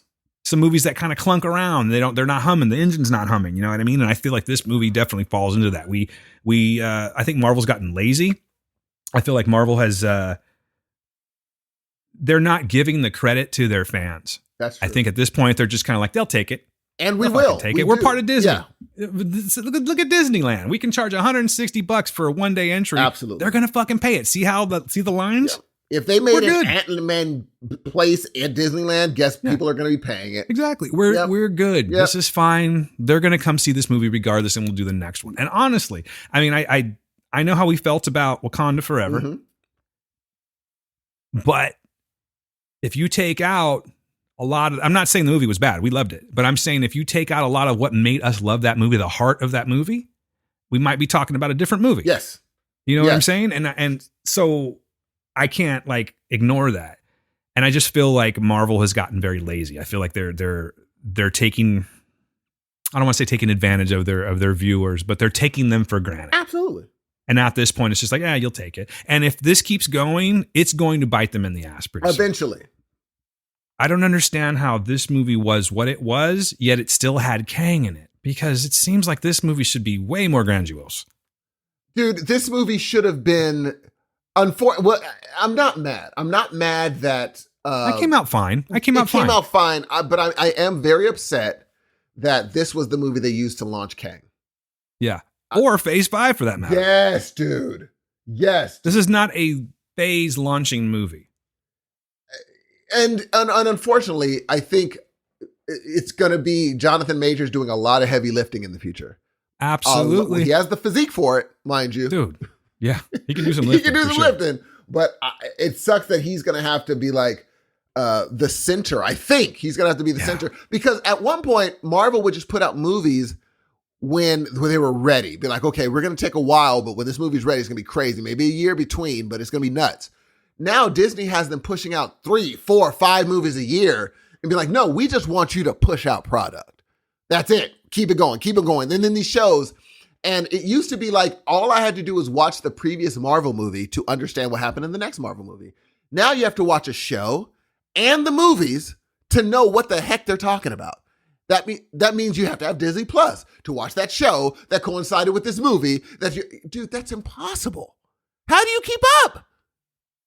And then the Marvels are coming next, and or not next, but then the Guardians of the Galaxy. I haven't even seen the second one yet, and I don't even know if I want to see the third one. I don't know, dude. It's like I have a feeling the next few movies are going to be a letdown. I would say that you are one of those people that is definite candidate for an MCU burnout. Oh, for sure, dude. I don't know if I'm there because there hasn't been a movie that I haven't seen yet. But I will say that I'm at the point now where it's more of I'm a completionist. Do you know what I'm saying? Yes. So I'm seeing these movies because of that at this point. Yeah, dude. I wanted to see this one. Here's the thing. I like the Ant-Man movies. I know a lot of people didn't really care for them. I kind of like the Ant-Man movies. I like Paul. You know what it is? I like Paul Rudd. But this one I had to see because A, it's got Kang in it. And B, this is going to be the big bad going forward. So you have to see this one. And I don't know, man. I just feel like I don't know exactly what they were doing putting this one as the first one. Again, it just feels completely lazy to me. That said, Jonathan Majors has a lot of work cut out for him, dude, because if he's playing infinite Kangs, dude, how many are they going to show us? We already saw, without really getting into the stinger, we're already up to like, what, 4, 5, 6 Kangs, I think, if we count the end of Loki. Yeah. I think we're at around, there's way more, but I'm saying that we've actually like seen face to face. We're going to see a lot. Yeah. Well, we saw that we're going to see a lot. You know what I mean? But like I'm talking about the second stinger. Oh, yeah. And I thought that was pretty cool because I'm not going to like front and act like, oh, I can tell you, I can wax poetically about Kang. I don't even know what that's my fault. I don't know what that was about because I didn't finish a certain show. I didn't know what the crap was happening on the second one. I was Maybe like, I'm getting them mixed up. No, I'm sorry. Not the second stinger. I apologize. The first stinger. Okay. Yeah. Still, no, you're talking about Loki. Yeah, I don't know what the heck that was talking about. Yeah, I was actually talking about the first stinger because when you see all of the Kangs. Dude, I was like. But what I thought was cool is that I've seen, I've done a little bit of reading up on it. And again, I'm not I can't wax poetically about Kang. But I did notice that there is one where it's like an ancient Egyptian one.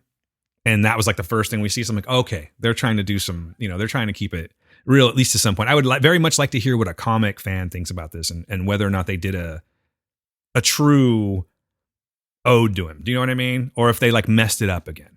They said it's worse than Love and Thunder. I can't agree with that. Oh, they're out of their freaking mind. I can't agree with that. No, that was a terrible movie. I could see that coming from an angry, like, wow, you let me down. I was really looking forward to this, especially with Kang and everything like that. You've let me down and kind of being mad, but I cannot agree that it's worse than, because Love and Thunder was fucking terrible. Just terrible. And the thing is, and it was a perfect example of them going, here you go, you'll take it. And we did. We all went and saw it. Yeah. We did once. I haven't even watched it again on Disney Plus. Neither. Of course, I didn't. But I think the dope thing is, like Kevin Feige has said, he wanted Jonathan Majors as Kang, and so did Peyton Reed when they saw him in Last Black Man of San Francisco. So this wasn't like, the hype behind him. They're like, we wanted him from then. We thought that he was going to be a good fit in the Marvel universe. So he has his finger on the pulse. I just think he's young. Feige's young, 49 years old. So he's been doing this since he's in his late 30s now. Mm-hmm. And I think this is, I don't even know how to say this without sounding mean. I think maybe at a certain point, the baby that you raised, you lose touch with that. Mm-hmm. Like I don't think he's in touch with what people want. Yeah. And what Marvel and he doesn't know how to connect it to. He knows what people his age bigger than want. He is, dude. Yes. You might need to bring in somebody, be like, okay, I might have lost touch.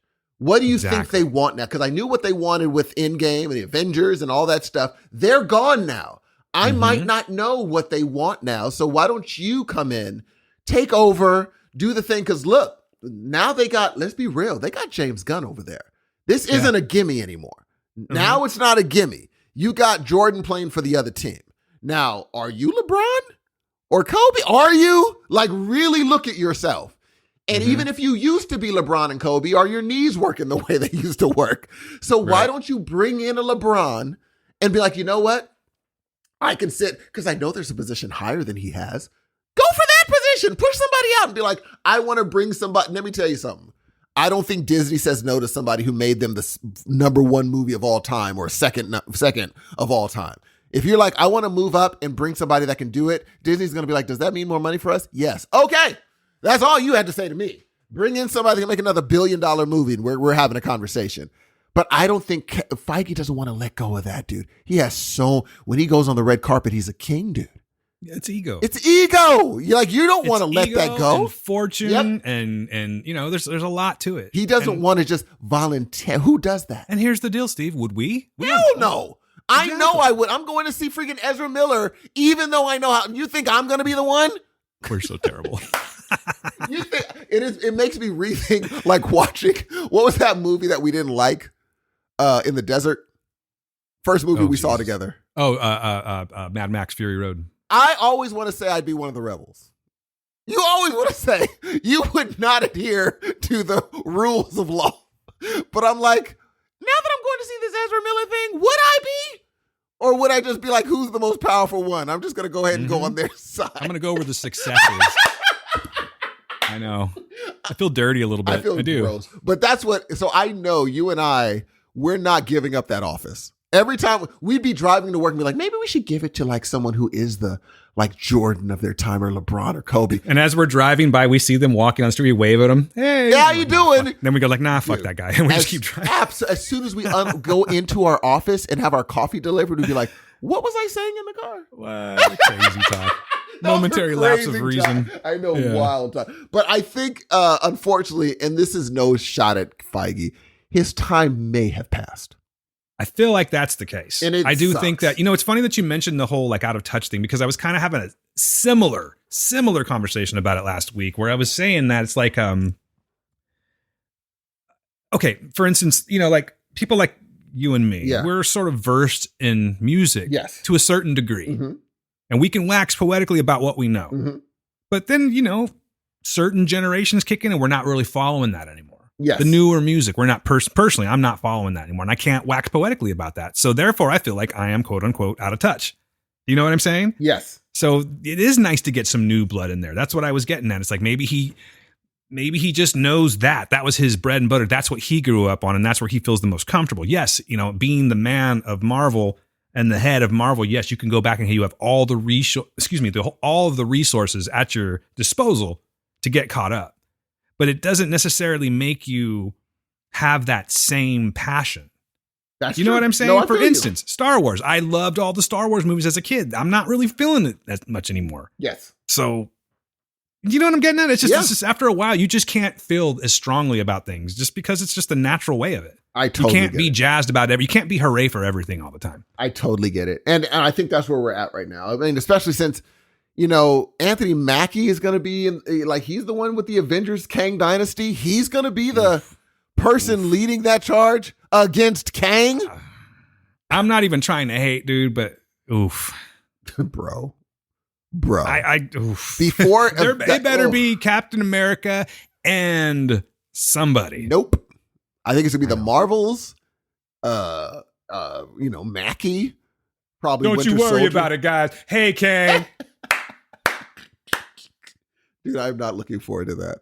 And that's who and the thing is, you got to when I was thinking about Anthony Mackie, I'm like, Kang said, hey, which Avenger are you? Because I've killed a lot of y'all. Yeah. Have I killed you before? Dude, that was the dopest line. And Anthony Mackie's going to be the one being like, no, you haven't. I'm like, come on, G. But he was just so like, Blad's like, they all run together. Dude, are you the one with the hammer? I'm like, he's killed a Thor? He killed a Thor? I said, this motherfucker took Thor out. But according to my son, he's like, well, yeah, you just don't know how powerful this. I was like, really? You have a whole bunch of different ones. Yeah. Dude. I mean, was it Throg? Gee. And also, apparently, we don't know. Even though they said, of course he's dead. We thought he was dead before. I don't think he's dead. I don't think that version is dead. Because why would they be like, but you said this before? They're like, yeah, but for sure this time. I'm like, yeah, he's not. He's not. I don't know, but I just felt nothing but threatened whenever he was on screen. Even in his calm, like when he was being the calm one, I'm like, oh, no, it's coming. It's coming. But when Janet Van Dyne touches his ship and sees everything, I'm like, oh, yes. And that whole, like, his main shot that he did where he would just like scream and all that like boom, yes, dude. Fuck. He is that was so dope. And here's where the freaking movie lost me. Well, one of the many. You're going to tell me the best idea you had of taking him out was a group of ants. That's what you had. And that made it past They're all very the specialized editors. ants. Very specialized. A group, and that made it past all the levels of editors. Everyone read it and was like, yep, nailed it. Let's do this. Bro, not one person was like, yo, I don't think this is going to work as well. They're like, no. We'll give the ants a backstory, though. Yeah. Oh, hold on. Jerry, what's on? Why are you raising your hand? Yeah, this is fucking stupid. Because, okay, no, just hear me out, Kevin. So this guy takes out entire universes. Verdad? Okay, just making sure. So you're saying giant ants are going to take this dude out in this one? He's like, yeah. Uh-huh. Okay. And we're going to call this movie Ant-Man and the Wasp instead of Ant-Man and Janet Van Dyne? Yeah. All right. Okay. Just remember how much money you make. That's it. He's like, Marvel Studios. That's what Kevin says. Be like, oh, and also I signed your paychecks. And the guy's like, oh, yeah. Great idea. Hey, I have those moments at work all the time. So, wait. Yeah, okay. Okay. Cool. We'll do that. That'll work. And paycheck. Dude, how bad was MODOK's CGI? We didn't even talk about MODOK. How bad was let's talk about MODOK. That CGI, bro. It was terrible. And it's just overworked VFX people. It's not that they can't do it. You know what it looked like? They said, okay, let's just take, I forget that guy's name. I know the character's Darren, but I can't remember his real name. Let's take Darren's head and just superimpose it into the MODOK head and see how it looks. That's it. Okay, how's it look? That's it. Wrap around. Okay, well, it looks like his head's in there, but it's clearly not wide enough for the body. Okay, so just, here, hold on. Let me Photoshop that bitch real quick. Let me just move it out. Done. Okay, there we go. It's stretched out now. Done. I guess that'll work. Okay. You know, like, if I was in the special effects department and that was my responsibility, it just wouldn't sit right with me. It would not. It's almost like they were like, hey, we're going to print tomorrow, but we have one more idea. MODOK. And they're like, you're going tomorrow? Yeah, we need it done today. Get it done. Print it tomorrow. And so it sucks because I know that the visual effects people could do better if given the time and not overworked, but that thing looked freaking If I had horrible. a choice, I would have rather had it just been the non-masked, the mechanized. Absolutely. MODOK. Absolutely. Jesus, Dan. Use your English. Yeah. It just, with the mask on, it would have been fine. People would have still complained that it wasn't without the mask or whatever, but it didn't look off-putting ridiculous to me. And not only that, but they're just going to get rid of him. Done. I'm like, I thought it was a bigger. We'll see. That's Maybe. true. Maybe. But the way they did this movie and the people that are behind it, I have a feeling they wouldn't even think twice about it. Again, I think Feige might have lost touch. Maybe. With how important. I will say, though, there were a couple of scenes where I was like, MODOK's kind of funny. You know what I mean? Like, he's funny. I didn't hate him. No. It was just, I hated the design. I mean, it's just, I think too much comic relief and it's just, I walked out of this movie. Now, Bell and Carter loved it. Yeah. And maybe that's all they're going for. Well, is it safe to say that they are they're not hardcore MCU fans, right? So I think for the average moviegoer, you're going to find an entertaining movie here. It's not a bad movie, but there have been a lot of movies where Steve and I have just been like, it's fine. It's fine. I can't say that about this one because it's like you're taking a movie that's just fine, but you're wrapping it around one of the best MCU characters ever so far, anyway, that I've seen, at least villain wise. Dude, he has the potential. If they ruin him, do you know how many mad people? It's not going to be just Kang fans. It's going to be Jonathan Major fans too. Yeah. They'll be like, then why did you even do this then? Yeah. That's what I'm saying. Like, I haven't read any of the comics where Kang's concerned. So I'm not going to front that way. But as far as this version of Kang goes, I'm in.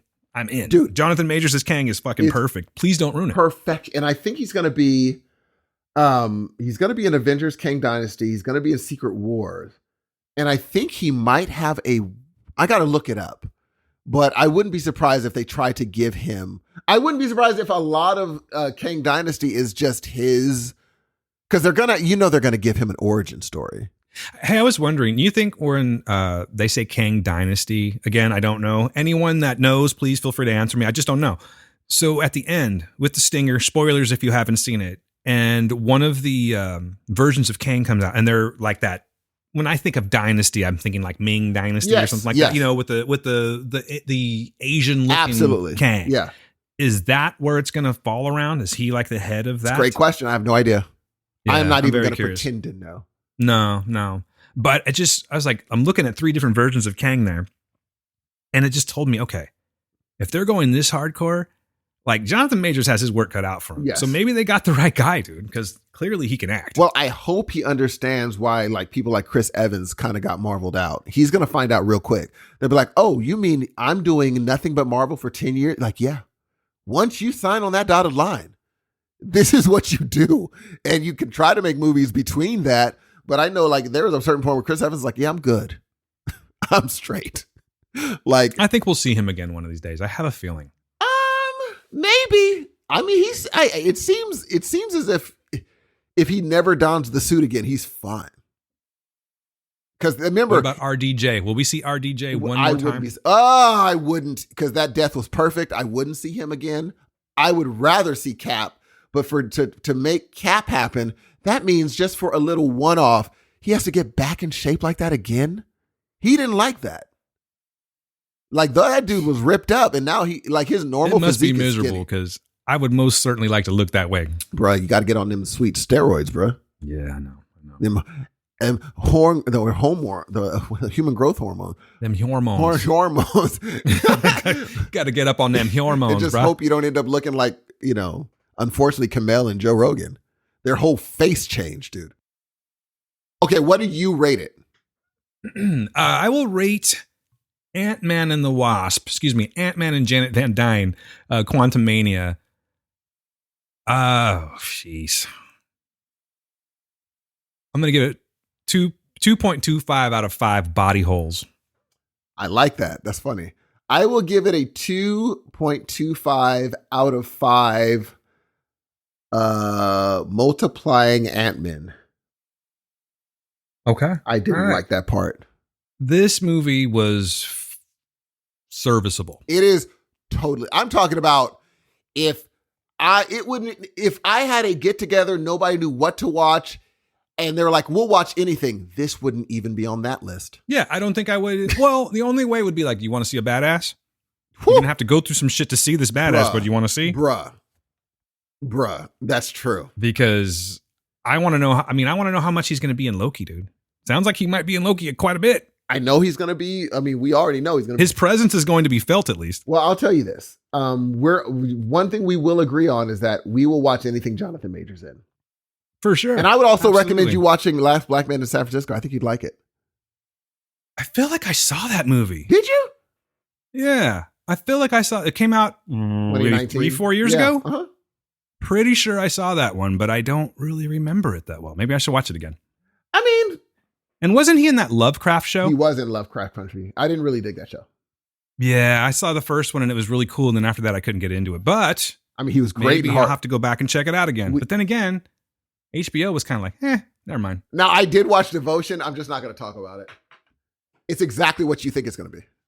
Okay. It's exactly what you think it's going to be. Except for Jonathan Majors, I don't think anybody else was in the same movie because he took it super duper seriously. Like Does he have theater background? I'm almost 100% sure. He's got to, right? Because that's he how has to have some kind of formal training. And I think that's why he takes the working out thing. He takes it serious like acting. He's like, oh no, it's hard work, but all you have to do is you wake up, you do your scenes, you go to the gym, and then you're done, and then you eat all 6 days a week, and then you go to the gym again that night, and you do that 7 days a week, and it becomes I'm like, oh, he has discipline, like theater sort of discipline, because no one's going to do that. Huh. No one's going to do that. And he's like, he's going to do it forever. He said, I'm always going to go twice a day, 7 days a week. I would be happy to have that regimen if I could. I would not be happy. I will not go in the morning and then, if they're giving me $10 million a year, guess what I'm doing, Jay? Man. Yeah. Oh, I know what I was going to say. And I don't even know how the fuck I know why I stopped saying it because it was just so random. But I kind of get it was about the bodybuilding thing. Is that after a certain point, man, it just seems like, because now I'm at this point where I've lost so much weight that I want to start building it back up again. You know what I mean? Now Absolutely. I'm going to spend like the next year of my life like toning my body and getting better. But I can't imagine Like, I know what's ahead of me. You know what I'm Yes. saying? And that was my point, is that I just can't imagine what they fucking put these guys through Bro. to do that. Bro. Because Chris Evans was in good shape, but he was nowhere near Dude, what he he's was a for Cap. very slim dude in like Yeah. tone, but he's very slim. Same with Yeah. Thor. We saw him in Cabin in the Woods. He's a skinny guy. Yeah. And they put on loads of muscle on that cat. Anthony Starr's like, fuck, I'm glad I'm on Amazon, Dude. man. They just give me a puffy suit. Dude. I'm good to go. Well, that's what I would. Because he's scrawny. Anthony Starr's scrawny. That was the first time I saw him when they showed him, without a shirt on. I was like, oh, he's Scrawny's tiny. me, but he's not Homelander body. Let's say that. No, but here's what I will say. Boy, did Marvel miss out on I still think he is his look needs to be used somewhere. Dude, it's early on. Anthony Starr, mark my words. If he wants it, he will be in the MCU one day. He's fantastic, dude. He needs to be a villain, though. Oh, no. But here's the thing. Here's the problem. He's so good at Homelander that if he's a villain in something else, there's only one thing people are going to compare him to. He's Homelander. You know what I want? Huh. I don't even know if he has the chops, but I want him as Victor Von Doom. I want Anthony Starr. Doesn't he have to be a little as bit Victor Von bigger? Doom. Because Von Doom does have arms, dude. Well, again, Marvel has some It's MCU. magic. it's the MCU. You're right. They got that. They could do it, man. But I think he would make a fucking great Doctor Doom. There's quite a few people that can do that role. That True. would kill. But I'm just He's saying. one of them. You know why? Because Anthony Starr to me, Homelander to me makes me uncomfortable Oh, for sure. on screen. Like that whole like if I was talking to that person in real life, is this dude gonna fucking? That's what I would think every time. Is he gonna go off on me right Yeah. now? Am I gonna make it through this moment? Dude, it could be as simple as if he brought me in, he's like, hi, Steve. I'm like, hi. How did you like Ant-Man and the Wasp? I'm like, if I say the wrong thing, is he just going to... Yeah, he's that guy in the gangster movies where like, hey, sit down, get yourself something to drink. Exactly. Is he going to just shoot me? And then you get your throat cut with a, piano wire. Or do they do that cute little, like, or I'll just shoot you in the head and you got to get serious. Like, I'm playing. I'm playing. Come on, relax. You're like, are you playing or? This guy, he can't take a joke. Me, I'm just pissing my pants because it's funny, right? It's hilarious, This guy can't take a joke. Maybe your parents can take a better joke. I'll go visit them. Again, with the no joke. Maybe your second grade daughter who goes to 445 Conrad Street Elementary. I'm just kidding. Come on, again with the jokes. This Take fucking it. guy can't take a joke.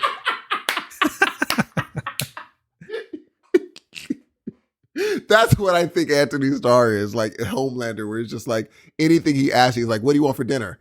If I say the wrong thing, he's just going to kill me. There's no question. But I think he'll be great in the MCU. But maybe, a lot of people that do these superhero shows, they want to move on to they want to be like, I need to shake this off so that people don't just see me as that guy. And he could do anything. Anthony Starr could do anything. So I'm very interested in what he does next. I'd love him in the MCU, but I wouldn't want him in the MCU until we get a new leader, until they get a new person to do stuff. Here's a question. Here's a very random question, and we'll get out of here. You don't even need to go like, I'm thinking of this particular character in the MCU. Okay. Yes. I'm thinking more of like fresh faces and talent right now. Who do you think would fit well in the MCU? Where you'd be like, I would like to see them in something. You know who just hit me in the head? Oh my goodness, funny you should say that. I don't know where I want to see this person, but I think she needs to be there. And I'm going to say Jenna Ortega. Oh. She needs to be in the MCU. I don't know how. I will say. You might want to say it on mic. I will say this on mic. All right. I'm looking at the cast. What's the name? I'll come view all. Come on, guys. Is that him? Oh, I would say Adam DeMarco. When you see his face, you can be like, oh. What about Adam Driver? No. Have you seen his preview for 65? I have. He's Adam. He's too Adam Driver. Like if you see MCU with Adam Driver, all you're looking at is that's Adam Driver. He's so specific. Hey everybody, it's me, Adam Driver. I'm in the MCU. It's me. I'm. What you can't tell? I'm Reed Richards. I'm stretching. There's really not a lot. No, dude, I'm good with No. I don't want to insult the guy because No, I he's do a think great his actor. chops. But there's not a lot to like. His character's pretty much always the same. He's just that. You know, the funny thing is the MCU can make anybody anything, but I unfortunately they tend to go to people, except for Jonathan Majors. They tend to go to people that kind of, when you see them, you're like, well, yeah, like Chris Evans, yeah. Thor, yeah. You know, Chris Hemsworth, yeah, you could see that person.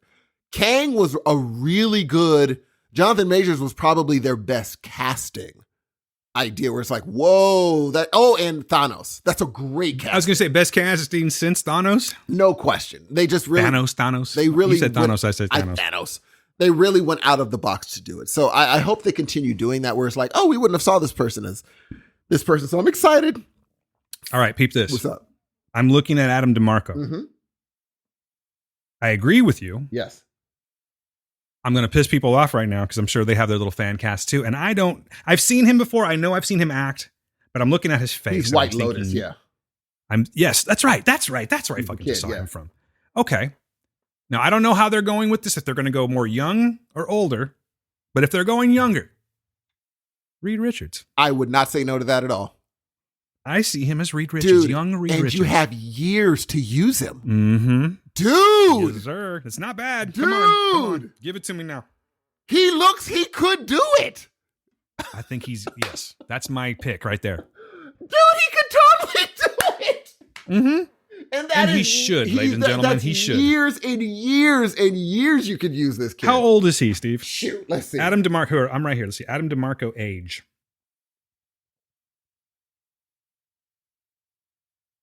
He's only 32. Dude, he could do that. I thought he was younger than that. That's what I thought. But he could do it for like 20 years, Jay. Yeah. Until he gets gray, because gray is where you're going to see him. Hey. Dude. You're welcome. I think you just nailed it. Mm-hmm. No lie. No, seriously. No lie. I do believe, like, if he was the person, at first people would be like, who? But everybody was like, you know what? When they see him, they'll be like, oh, that's Reed Richards. Roll that one around. Switch that on your palette for a while and get back to me at Heroes of Noise podcast at gmail.com. What do you think of Adam DeMarco, aged 32, as a young Reed Richards? No, that is Reed Richards. I'm very curious because I'm telling you right now, that's the guy. That's Reed Richards. Uh-huh. That's the fucking guy. That is totally the guy. People with, like, yeah, if you got a little clout, put it out there. Let's see what happens. Let's make this guy Reed Richards. Wouldn't that be great? Dude, he's him. And there's no one to be like, oh, I can only see him as this character. No, now you'll only see him as Reed Richards. Because that's who it is. See it, look it up right now. Adam DeMarco. You're welcome. That's fucking Reed that's Richards. Reed Richards, man. Mm-hmm. And they're not going to have to do anything to him. Nope. Dan, I think you just nailed Cat. This is probably the best casting you've done. I'm very curious what you guys think about that, honestly. Humor me. Dude, I don't care if you don't want to send an email, send a voicemail or something like that. Hit me up on the page on Facebook. I will say this. I am going to go this far on it.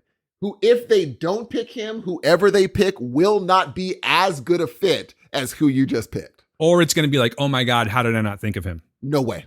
This is it. I like what you're saying.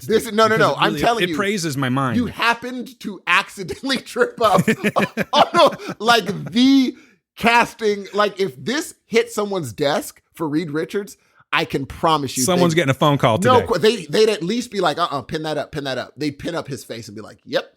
He'd have to really mess up and trip and hit his face during the interview process to be like, no, he could be it. He's it. He looks so much like Reed Richards. I'm sure it's already been discussed. You know, Dan, you might be right. Like we may not be the first person. Like if we're just sitting in a room brainstorming, going, who looks like Reed Richards? It's gonna fucking come Adam up. DeMarco. Like if they've watched, because somebody has watched White Lotus, I guarantee they saw him. They're like, holy cow. Hey, look at this Joe Jonas looking motherfucker. He is Reed Richards. Because again, dude, fantastic actor. He did a great job in White Lotus. Yeah. So dude, you got it. We're going to end on that. That's a great casting. Everybody hit up Heroes of Noise. Let us know if you don't think Adam DeMarco, which will be wrong. Who would you put instead? Yeah, better yet. Let's do it this way. Who would make the best Reed Richards in the MCU, and why is it Adam DeMarco? Exactly. There we go. Done. That's what I want to know. Done. Heroes of Noise podcast at gmail.com. There's also other ways of reaching us, ladies and gentlemen. I haven't done this in a while. I might be out of practice. But if you go to Heroes of Noise, at Heroes of Noise on Twitter, you can reach us there. You can reach me, Dan, at DanQPublic, and Steve at SE_Hudson Music. That's right. And then you can go to www.heroesofnoise.com and you go up, you click on voicemail, and guess what? You can leave us a voicemail. It's true. I would not shit my favorite turd. I'm telling you the truth.